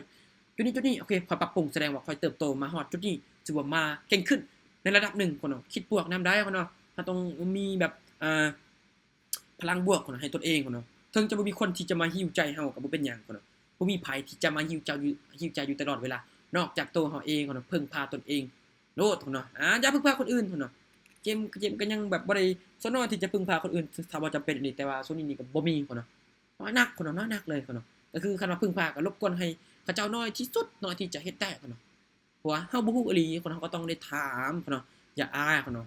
อย่ามีอีโกหลายอย่าคิดว่าตัวเองเก่งกว่าคนอื่นอย่าคิดเนาะโจโซก็ยังได้บอกว่าเนาะ คนที่คิดว่าตัวเองเก่งที่สุดนี่เป็นคนที่ผิดคนเนาะเพราะว่าการเรียนรู้น่ะคนเนาะส่วนมีเจ้าเก่งแล้วมันยังอีกคนผู้หนึงคมกุลใหม่ที่เข้ามาเก่งกว่าเจ้าอีกมีฟ้ายังมีฟ้าเนาะอันนี้เจมส์อยากให้เข้าใจเลยเนาะอันนี้มุมมองของการลงทุนเนาะเด้อแต่ละคนจะคิดจะได้ก็สุดแล้วแต่ละคนเลยเนาะอันนี้จะเป็นแนวทางที่เจมส์จะมาแชร์ให้เนาะเจมส์จะมาแชร์ให้เด้อเนาะเด้อนะ เดี๋ยวเฮามาสรุปกันง่ายๆเลยเดี๋ยวเฮามาสรุปกันง่ายๆเลยนะสรุปกันง่ายๆเลยคนเนาะก็คือให้เฮานี่เนี่ยก็ให้เฮานี่ควรเริ่มจากการศึกษาเล็กๆน้อยๆก็ค่อยเติบโตคนเนาะให้เข้าใจระบบคนให้เข้าใจระบบคืออย่างเช่นนี่บล็อกเชนนี่เนาะบล็อกเชนนี่เฮาต้องเลือกแบบใดและเอ็กเชนดิเฮาต้องเลือกแบบใดอีกคนเนาะและมีความปลอดภัยบ่คนเนาะใช้เงินเย็นลงทุนคนเนาะฝึกวิเคราะห์คนเนาะและเรียนรู้คนแล้วก็อย่าคิดที่จะรวยไวเนาะคือเจมส์ได้ว่าแหละอย่าคิดที่จะรวยไว เพราะว่าทุกๆการลงทุนนี่ความเสี่ยงค่อนข้างว่าสูงพุ่นเนาะค่อนข้างว่าสูงพุ่นเนาะนี่แหละเจมส์จึงจะบอกว่าให้เฮานี่ศึกษาก่อนให้รู้ก่อนเด้อเจมส์สรุปให้เลยพุ่นเนาะง่ายๆเลยพุ่นเนาะคือเฮาเทรดในบล็อกเกอร์นี่พุ่นเนาะให้เฮากลับไปศึกษาในสิ่งที่เจมส์กำลังเว้าอยู่น่ะให้เฮาไปศึกษาโลดพุ่นเนาะไปศึกษาเรียนรู้พุ่นเนาะไปศึกษาเรียนรู้หลายๆพุ่นเนาะเพราะว่ามันอาศัยเวลาเด้สุดยอดเลยมันอาศัยเวลาเด้สุดยอดเนาะมันอาศัยเวลาเนี่ยคือดังคำคือเจมส์จะเว้านี่พุ่นเนาะ คือดังคำนักธุรกิจคนหนึ่งที่ได้ว่าแบบนี้คนเนาะเพิ่นได้บอกกับข่อยแบบนี้คนเนาะก็คือผู้นี้คนเนาะก็คือเจ็ดแบบโชคคนเนาะเจ็ดแบบโชคนี่ก็คือกุญแจอ่ากุญแจสู่ความสำเร็จคือการอดทนคือความอดทนความภาคเพียรและการเอาใจใส่รายละเอียดเล็กๆน้อยๆก็คือเจ็ดแบบโชคคนเนาะอันนี้จะเป็นผู้ก่อตั้ง amazon.com คนเนาะอันนี้จะเป็นผู้ก่อตั้ง amazon.com ให้น้องให้เข้าใจเพราะว่าเจมส์ก็มักศึกษาเฮาโชคดีได้ที่เฮาเข้ามาเรียนรู้หรือว่าเข้ามาทันเพิ่นที่ยังบ่ทันยังมีชีวิตอยู่เฮายังโชคดีอีกเนาะเฮายังได้ทันว่าคือบ่เล่นบัฟเฟตก็ยังบ่ทันได้เสียชีวิตอยู่เนาะเขาเจ้าก็ยังได้ก็ยังลงทุนเพราะว่าเราจะมีทรัพย์สินหลายปานนั้นบ่เราซื้อหุ้น Apple เนี่ยเห็นบ่เนาะเรายังได้ศึกษายังได้รู้คือกันไปเบิ่งแม่จุดเริ่มต้นของเขาเจ้าเนาะถ้าให้เกมเรามันก็จะยาวมื้อนี้ก็บ่เบิดตัวเนาะมื้อนี้ก็บ่เบิดตัวเนาะมันก็ยังใช้เวลาเห็นบ่เนาะ อันนี้จะเป็นนักธุรกิจหนึ่งที่เขาเจ้าประสบผลสำเร็จแล้วนะก็คือเจฟเบโซเนาะเจฟเบโซเนาะก็คือเป็นผู้ก่อตั้งamazon.com เนาะให้น้องได้เข้าใจเลยหรือว่าไปศึกษาเรียนรู้หรือว่าเป็นผู้แนวคิดหรือว่าบางทีอาจจะได้แรงบันดาลใจกับเพิ่นเนาะเพราะว่าเพิ่นก็สร้างหรือเป็นแบบอย่างให้กับไอ้น้องแต่ละคนเนาะไอ้น้องก็น่าจะไปศึกษาเพิ่มเติมว่าจะเป็นเรื่องการข้อคิดคือเจมส์เว้านี่เจมส์บ่ได้เว้าแค่การเทรดได้มันจะได้เจมส์เว้าถึงการมีข้อคิดในการใช้ชีวิตของตนเองอีกเจมส์เว้าหลายเนาะเจมส์เว้าหลายเลยเจมส์เพราะว่าเจมส์ยังแนะนำให้กับไอ้น้องระมัดระวังในการใช้ชีวิตหรือว่าระมัดระวังในการลงทุนสินทรัพย์นิดนึงไอ้น้องก็ต้องได้ระวังก็ต้องได้เรียนรู้เนาะคือเพิ่นคือไปเบิ่งประวัติของเขาเจ้าเนาะประวัติของเขาเจ้าก็ต้องได้เริ่มจากจุดเล็กๆน้อยๆเนาะบางทีเขาเจ้าก็อาจจะถูกโกงถูกหยังอีหยังต่างๆเขาเจ้าก็ผ่านมาได้เห็นบ่เนาะเห็นบ่เขาเจ้าประสบความสำเร็จบ่เนาะประสบผลสำเร็จบ่ประสบผลสำเร็จซุมเจ้าพวกเขาเจ้ามีความอดทนพุ่นเนาะแล้วก็ยังเชื่อมั่นรักมั่นในตนเองอีกว่าค่อยมือหนึ่งค่อยจะประสบผลสำเร็จค่อยจะบ่ย่อท้อต่อโชคชะตาเนาะถ้าว่าโชคชะตาแล้วมันจะมีความพยายามเข้ามาเฮ็ดหยังจังเนาะถ้าว่าเฮาสำเร็จด้วยความโชคชะตาความพยายามเฮาจะมีเข้ามาเพื่อหยังอันนี้จะเป็นข้อคิดพุ่นเนาะอันนี้จะเป็นข้อคิดคำว่าคือเพิ่นจะมีตีหลายความหมายเด้คำว่ากุญแจสู่ความสำเร็จพุ่นเนาะก็คือความอดทนความภาคเพียรและเอาใจใส่เล็กน้อยๆเนาะมันก็จะมีหลายปัจจัยหรือว่าหลายบทเรียนแน่เนาะก็คือเราเรียนภาษาลาวนั่นเจ้าเนาะก็คือคำสุภาษิตอิหยังต่างๆเนาะเขาเจ้าก็ได้บอกหลายเนาะบางคำอาจจะถึกเบิดบางคำอาจจะบ่ถึกเบิดตัวใดถึกเบิดก็เอาไปประยุกต์ใช้ในการใช้ชีวิตตัวเองเอาไปประยุกต์ใช้เลยเนาะนี่ไอ้น้องก็ต้องไปปรับใช้ได้แล้วก็ไปปรับใช้เลยว่าตัวนี้นี่มันเฮาไปตีความหมายว่ามันถึกเบิดหรือผิดเบิดเนาะคือเจมจิได้ว่าตอนเรียนม .7 เนาะเจมจิได้ว่าคำสุภาษิตหนึ่งก็คือคือเพิ่นว่าเข้าบ้านริวต้องริวตาทามเนาะคือความหมายนี่เจมมาตีเบิ่งก็คือมันก็บ่ได้ถึกหมดและมันก็บ่ได้ผิดหมดจักเนาะเพราะว่าคือลักษณะแบบว่าถ้าว่าเฮาไปกลุ่มคนจิบุรีแล้วเฮาเห็นเขาเจ้าเฮ็ดหยังนี่เฮาก็ต้องได้เฮ็ดตามจังซี่นะมันก็บ่ได้ถึกหมดเด้มันก็บ่ได้ถึกหมดคือเห็นบ่คนเนาะเฮาก็ต้องได้แบบอาศัยแบบเฮาก็ต้องแบบศึกษาอีกเนาะเพราะว่าเฮาเข้ากลุ่มคนที่มันบ่ดีแล้วเนาะบางคนมีได้ไปกับกลุ่มคนนั้นแล้วก็เห็นเขาเจ้าเฮ็ดได้ก็เฮ็ดตามเนาะอันนี้มันก็บ่ได้ผิดหมดและถูกหมดดอกเนาะเพราะว่าเจมส์ก็ยกตัวอย่างให้เข้าใจซื่อเนาะคือแบบว่าสิ่งตัวใดที่มันดีเฮาก็ต้องพิจารณาและเฮ็ดเอาเนาะสิ่งที่ใดบ่ดีเฮาก็ต้องได้พิจารณาที่คิดว่ามันดีสำหรับตัวเฮาก็ได้เฮ็ดถ้ามันบ่ดีสำหรับตัวเฮาก็บ่เฮ็ดจังซั่นเนาะอันนี้จะแม่นข้อคิดของเจมส์จะมาแชร์ให้มื้อนี้เนาะอันนี้จะเป็นบทเรียนที่เจมส์ได้รวบรวมเข้ามาก็ชื่อว่า ก็คือใช้เวลาเป็นทิศ เนาะจิมก็รวบรวมข้อมูลมาให้ไอ้น้องแต่ละคนได้เข้าใจ อันนี้มันบ่ได้เว้าแค่การเทรดอย่างเดียวมันเว้าถึงการบริหารเงินการใช้ชีวิตการบริหารตนเองพุ่นเนาะมันก็เว้าหลายปัจจัยแน่พุ่นเนาะอันนี้จะเป็นหัวข้อคิดของเจมส์พุ่นเนาะ thank you พุ่นเนาะขอบใจหลายที่รับฟังพุ่นเนาะและไอ้น้องก็สามารถถามได้เด้อเพราะว่าเจมส์ก็เห็นแต่ละคนก็ว่าอยากถามอยู่เนาะสามารถถามได้เนาะสามารถถามได้เลยสมเจ้าสามารถถามได้เลยพุ่นเนาะ บอทเชนกับเอเชนแม่นหยังอธิบายให้หน่อย บล็อกเชนบ่บล็อกเชนก็คือมันจะเป็นคำว่าบล็อกเชนเนาะสมจันมันก็เป็นระบบเครือข่ายนะคนเนาะบล็อกเชนก็คือเฮ็ดธุรกรรมนะสมเจ้าบล็อกเชนแบบเห็นบ่เวลาจะได้เฮาโอนเงินนะสมเจ้าเฮาโอนเงินก็คือเวลาเฮาถอนเงินเนาะมันจะมีBEP Cloud Smart Chain คนเนาะ BEP Cloud Smart Chain เพราะว่ามันเป็นระบบเครือข่ายทั้งโลกเนาะที่พัฒนาช่วยกันนะคนเนาะอันนี้คำว่าบล็อกเชนมันจะคือ Big Trade นี่เนาะมันเวลาเฮาโอนเงินเนาะคนเนาะเวลาเฮาโอนเงินหรือเวลาเฮาเฮ็ดธุรกรรมคนเนาะมันจะมีระบบบล็อกเชนนี่เข้ามาช่วยมันจะเป็นระบบเครือข่ายและในเครือข่ายนั้นมันจะแบ่งว่าจะเป็นพวกexchange คือจะได้ว่าเขาจะเอิ้นว่า BEP ซ่านะจ๊ะ BEP ซ่าแล้วก็E ETC ของมันก็มีหลายแต่ว่าโซลาร์เจมจะใช้ในการโอนผ่านBEP ซ่าหรือว่า BEP Smart Chain นี่คือมันจะโซลาร์คนจะใช้ผ่านนั้นบล็อกเกอร์ตัวใดก็ใช้คือกันของบล็อกเกอร์ตัวใดก็ใช้คือกันส่วนexchange นี่จะเป็นก็คือจะเป็นแบบกระเป๋าคนแบบกระเป๋าหรือว่าเป็นแบบคือกระเป๋าแบบเฮาเอาไว้เหรียญนะสมมุติเอาไว้เหรียญในนั้นนะเป็นกระเป๋าคำว่า exchange มันก็เป็นแบบก็คือ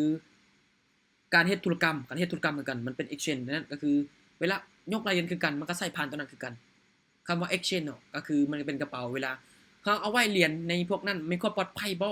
นะคือเจมส์นี่เด้คือexchange นี่ก็คือเจมส์โซลาเจมส์มักไว้เหรียญในมักไว้เหรียญในก็คือBinance ของ Binance ก็คือมันจะเป็น exchange นี่แหละก็คือมันจะเป็นกระเป๋าของ exchange นึงที่เฮาสามารถ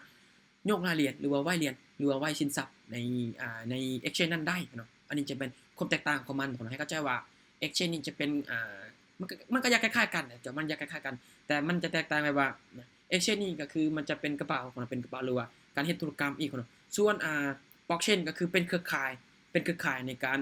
เชื่อมต่อการเฮ็ดธุรกรรมคือกันเนาะมันก็อยากคล้ายๆกันประมาณนี้คำว่า exchange จะแตกต่างกันประมาณนี้ได้แต่ว่าบ่เข้าใจก็เฮาไปศึกษาอีกเติมก็ได้คือเจมก็ศึกษาได้ประมาณนี้เนาะคือเจมก็ใช้มาตลอดเลยเพราะว่า เกมเนาะขอถามได้ประมาณนี้เด้อตัวข้อนี้เด้อคนเข้าใจบ่เดี๋ยวเจมขอถามเราก่อนพอเข้าใจบ่คำว่า exchange กับนี่ พอเข้าใจแล้วจ้ะเพราะว่ามันก็แตกกันหน่อยนึงโอเคถามเลยแม่นแท้แม่นเขาว่าแท้ว่าถ้าการเทรดของเฮาซื้อ10คนแล้วขาย5คนแล้วมันจะออกขายแม่นแท้ว่าคือตัวนี้น่ะเจมก็บ่ฮู้ดอกว่าในออเดอร์นั้นที่เฮาออกไปมันบ่มีคือมันบ่มีแค่เฮาเทรดนะเจมในออเดอร์ที่เฮาออกนะคนเนาะในออเดอร์ที่เฮาออกนั้นเจ้าฮู้บ่ว่าในออเดอร์ที่เจ้าออกน่ะมันมีจักคนที่เทรดมีจักคนที่เข้าออเดอร์น่ะในออเดอร์นั้นน่ะมันมีหลายคนเจมก็บ่สามารถที่จะบอกว่าในออเดอร์นั้นมีคนเข้า10 20คนแต่เจมฮู้ว่ามันมีหลายมันบ่มีแค่เฮาคือมันมีหลายประเทศใดตัวใดเทรดใดมันมีหลายประเทศใดแต่ว่าเจมบ่สามารถที่จะบอกว่าประเทศนี้เทรดอยู่ประเทศนี้เทรดอยู่เนาะเจมก็บ่สามารถที่จะบอกได้แต่ว่าเจมฮู้แค่ว่ามันบ่มีแค่เฮามีหลายคนคือคำถามตัวว่าคือออกซื้อออกสำนั้นออกนั้นออกนี่นะเจมบ่ฮู้ว่ามันโตไปได้มาจากไสแต่ว่าเจมบ่ฮู้ดอกว่ามันในออเดอร์นั้นน่ะมันมีแค่10 20คนเจมบ่ฮู้เจมบอกเลยเจมฮู้ในออเดอร์นั้นแต่ว่าเจมฮู้แต่ว่ามันมีหลายคนมันบ่มีแค่เฮาเทรดในไม้ที่เฮาออกออเดอร์พระเจ้าสังเกตเบิ่งบ่ตลาดเป็นหยังมันสวิงในออเดอร์เที่ยนั้นทั้งๆที่มันขึ้นไปบักยาวทุ่มซัดลงมาบาทเดียวอันนี้แหละคนเนาะเฮ็ดจริงเฮ็ดให้มันมีนักธุรกิจรายใหญ่หรือว่ากลุ่มคนที่ทุ่มเงินในออเดอร์ที่เฮาออกนะคือเฮานี่ยังเป็นกลุ่มคนแบบเด็กน้อยๆก็คือกลุ่มคนนึงที่เฮาเข้ามาประเทศนี้เนาะอันนี้จะแม่นประมาณนี้เด้อคนน่ะประมาณนี้เด้บ่แม่นแต่ประเทศลาวประเทศมันบ่มีแค่เฮามันมีแค่เฮามันบ่มีแค่เฮาเด้แต่เขายังบ่ทันที่จะยอมรับเชื่อนะเขาจะยังบ่ยอมรับเชื่อมันมีแค่เฮาแต่ว่าประเทศลาวเฮาก็ยังบ่ทันได้ยอมรับเชื่อเพราะว่ามันถ้าแล้วยอมรับอือถ้ายอมรับนี่เจริญแล้วเนาะจ้ะเนาะ แม่นก็เฮาก็มาติดตามข่าวสารไปนำกันก่อนเนาะเพราะว่ามันก็ขึ้นอยู่กับเศรษฐกิจโลกเนี่ยเราก็ติดตามข่าวสารเสพข่าวตัวนี้ไปนำเนาะบ่ว่าจะเป็นดังในแอปแดงแอปฟ้าอิหยังต่างๆหรือว่าคนที่เขาเจ้ามีประสบการณ์อิหยังต่างๆเนาะไอ้น้องก็ไปติดตามเลยเนาะอ่ามีหยังถามอีกถามเด้อจะได้ถามได้เลยเจมส์ก็ยินดีใส่เต็มที่ให้จ้ะเนาะเจมส์ก็จะมีก็คืออีก9:30เจมส์ก็จะขึ้นมาแล้วมาช่วยต่อก่อนเนาะอืมอ่าคนคนสร้างของราคานี่เฮา อ่า มีเบิ่งเห็นแนวใด โครงสร้างของราคาบ่โครงสร้างราคาโตเห็นบ่อันนั้นน่ะตัวเลขทางข้างนะตัวเลขของทางข้างนะแบบตัวเลขมันเคลื่อนที่เด้หรือว่าแน่นอนของตลาดแหละโครงสร้างของราคาก็คือมันเคลื่อนที่เป็นแบบใดเราต้องได้เข้าใจนะมันเป็นเคลื่อนที่ขาลงบ่หรือว่าขาขึ้นบ่หรือว่ามันกำลังจะปรับเปลี่ยนมันจะปรับเปลี่ยนเป็นแนวโน้มขาลงหรือขาลงเราต้องอ่านให้มันทันอีกเนาะต้องอ่านให้มันทันได้ต้องอ่านให้มันทันคือเดี๋ยวเจมส์จะอธิบายอีกเติมพุ่นน่ะบางคนอาจจะบ่เห็นภาพว่ามันเป็นจังได๋เพราะว่าเจมส์ก็พวกพาที่เข้าเช็ดน้ำข่อยน่าจะรู้ว่าข่อยเฮ็ดแบบนี้นะเวลาเข้าออเดอร์ข่อยจะให้เข้าใจว่าโครงสร้างของตลาดกำลังจะปรับตัวเด้อพุ่นน่ะข่อยจะอ่านกราฟก่อนอ่านกราฟก่อนข่อยต้องอ่านออกบางทีอาจจะอ่านพลาดแน่หรือว่าอาจจะถึกแน่พุ่นเนาะก็ต้องเบิ่งการปรับตัวของตลาดอันนี้แม่นจะแม่นการเบิ่งราคาโครงสร้างของตลาดเด้อมันกำลังปรับตัวบ่หรือว่ามันกำลังขึ้นก็คือตัวเลขตั้งข้างแหละตัวเลขตั้งข้างที่มันชี้บอกราคาของมันจะเคลื่อนที่ลงมาราคานี้นะเป็นไผที่พิมพ์มานะเปิดไมค์โลดเด้อเปิดไมค์โลดไอ้น้องเปิดไมค์โลดเนาะเปิดไมค์โลดไผที่พิมพ์มาก็สามารถเปิดไมค์ได้เปิดไมค์ได้เดี๋ยวอธิบาย อืม ตัวจริงให้ได้บ่ โอเคได้เดี๋ยวรอบหน้าเด้อเดี๋ยวรอบหน้าเดี๋ยวรอบหน้าเพราะว่าเขามีเขาขึ้นมาแชร์วิดีโอเดี๋ยวรอบหน้ามันจึงได้เข้าหน้ากระดานเทรดได้จริงจะฮู้ได้จึงจะได้ต้องได้เข้าหน้ากระดานเทรดจึงจะฮู้เนาะจึงจะฮู้นะแต่ละคนก็ตัวใดบ่เข้าใจถามได้เนาะถามได้เลยถามได้เลยจึงจะเนาะแต่ละคนบ่เข้าใจตัวใดเพราะว่าอยากให้น้องถามไปแหละอยากบ่เข้าใจตัวใดแม่นถามได้นะถามได้เนาะเดี๋ยวจะตอบให้เลยคนเดี๋ยวจะตอบให้แต่ละคนบ่เข้าใจตัวใดก็สามารถถามกันได้เนาะเห็นฮู้นำกันได้ไอ้น้องเด้ เดี๋ยวจิมถ้าจะได้เนาะจิมก็จะส่งหรือว่าแชร์ลงใน Facebook เนาะส่งใน Facebook ก็คือว่าจิมก็จะลงอีกเนาะลงอีกตายไลน์นี่ก็จะอัดคลิปลงช่องอีกได้ยังพี่เปิดไมค์ได้บ่สมเจ้าเปิดไมค์ได้บ่เปิดโลดคนเปิดโลดคนเดี๋ยวแป๊บนึงเนาะเดี๋ยวแป๊บนึงเด้อน้องเด้อแต่ละคนมันอาจจะบ่เข้าใจเนาะเดี๋ยวที่จิมอาจจะไวโพดแน่เนาะก็มีแต่เปิดไมค์ถามได้เนาะถามโลดเนาะเดี๋ยวจิมจะอ่านเบิ่งเขาจะพิมพ์หยังหลายแท้สำหรับยังจานต้องเข้าเทรดมีมุมมองแนวใดเนาะเข้าเทรดก่อนคือเจมส์เนาะเจมส์จะเบิ่งอีก10ปีข้างหน้าหรือว่าอีก5ปีข้างหน้าเจมส์จะบ่แบบจะบ่อยากคิดแบบค่อยจะรวยไวนะค่อยจะบ่ได้คิดแบบนั้นก็คือค่อยจะเบิ่งว่าการเทรดนี่ก็คือมันจะเป็นการลงทุนนึงมันใช้เวลาก่อนเนาะมันใช้เวลาอีกได้คือขนาดถ้าว่าเจ้าเบิ่งแบบนักพนันของเจ้าถ้าว่าเจ้าเบิ่งแบบนักพนันแน่นอนเนาะเจ้าคิดแบบอยากเทรดแบบไวๆเลยแบบจะไปมันอย่างนี้นะจังแบบอยากอะไรมื้อนี้เนาะได้หลายก็อยากเอาอีกได้หลายก็อยากเอาอีกอยากเอาอีกคนเนาะบางคนได้มันจะได้ช่วงนึงเนาะมันจะลิ้นกับเฮาความรู้สึกเฮาได้บัดนี้ได้มันได้ช่วงนึงแหละพอเฮามีความโลภแล้วมันจะไปต่อนะหมดเนาะหมดเลยแบบนี้เนาะคือเจมจะบอกว่ามือใหม่เนาะเขาเจ้าเทรดเก่งเขาเจ้าเทรดได้กำไรค่อนข้างว่าหลายแต่มือเขาเจ้าเสียแล้วเขาเจ้าบ่สามารถที่จะหยุดได้เขาเจ้าบ่สามารถที่จะหยุดนะเขาเจ้าบ่สามารถที่จะหยุดได้เลยจนพอตแตกไปแล้วส่วนมืออาชีพหรือว่าส่วนที่เขาเจ้ามีความรู้แล้วเขาเจ้าเมื่อเขาเจ้าเทรดเสียปั๊บเขาเจ้าจะมีแผนชัดเจนหรือว่าสามารถตั้ง stop loss ได้อันนี้จะเป็นความแตกต่างของมันอันนี้จะเป็นความแตกต่างของมันในสมมุติเด้อมืออาชีพกับมือใหม่จะแตกต่างในแบบนี้มือใหม่นี่ได้กำไรหลายไปต่อเสียก็เอาคืนนำคืนส่วนมืออาชีพเขาเจ้าจะมีการวางแผนที่ชัดเจนก่อนที่จะเข้าเทรดทุกๆครั้งวางแผนชัดเจนเบิ่งตลาดก่อนที่จะเอาออเดอร์บ่จำเป็นต้องเข้าออเดอร์ทุกๆครั้งเวลาเทรดเบิ่งตลาดงามเทรดบ่งามบ่เทรดในมือนั้นและมือที่พลาดก็หยุดให้มันได้และมือที่เสียปั๊บและมือที่ต่อไปสมมุติว่าเฮาได้ตามสมมุติว่าตลาดงามเฮาเก็บเกินเป้าสมมุ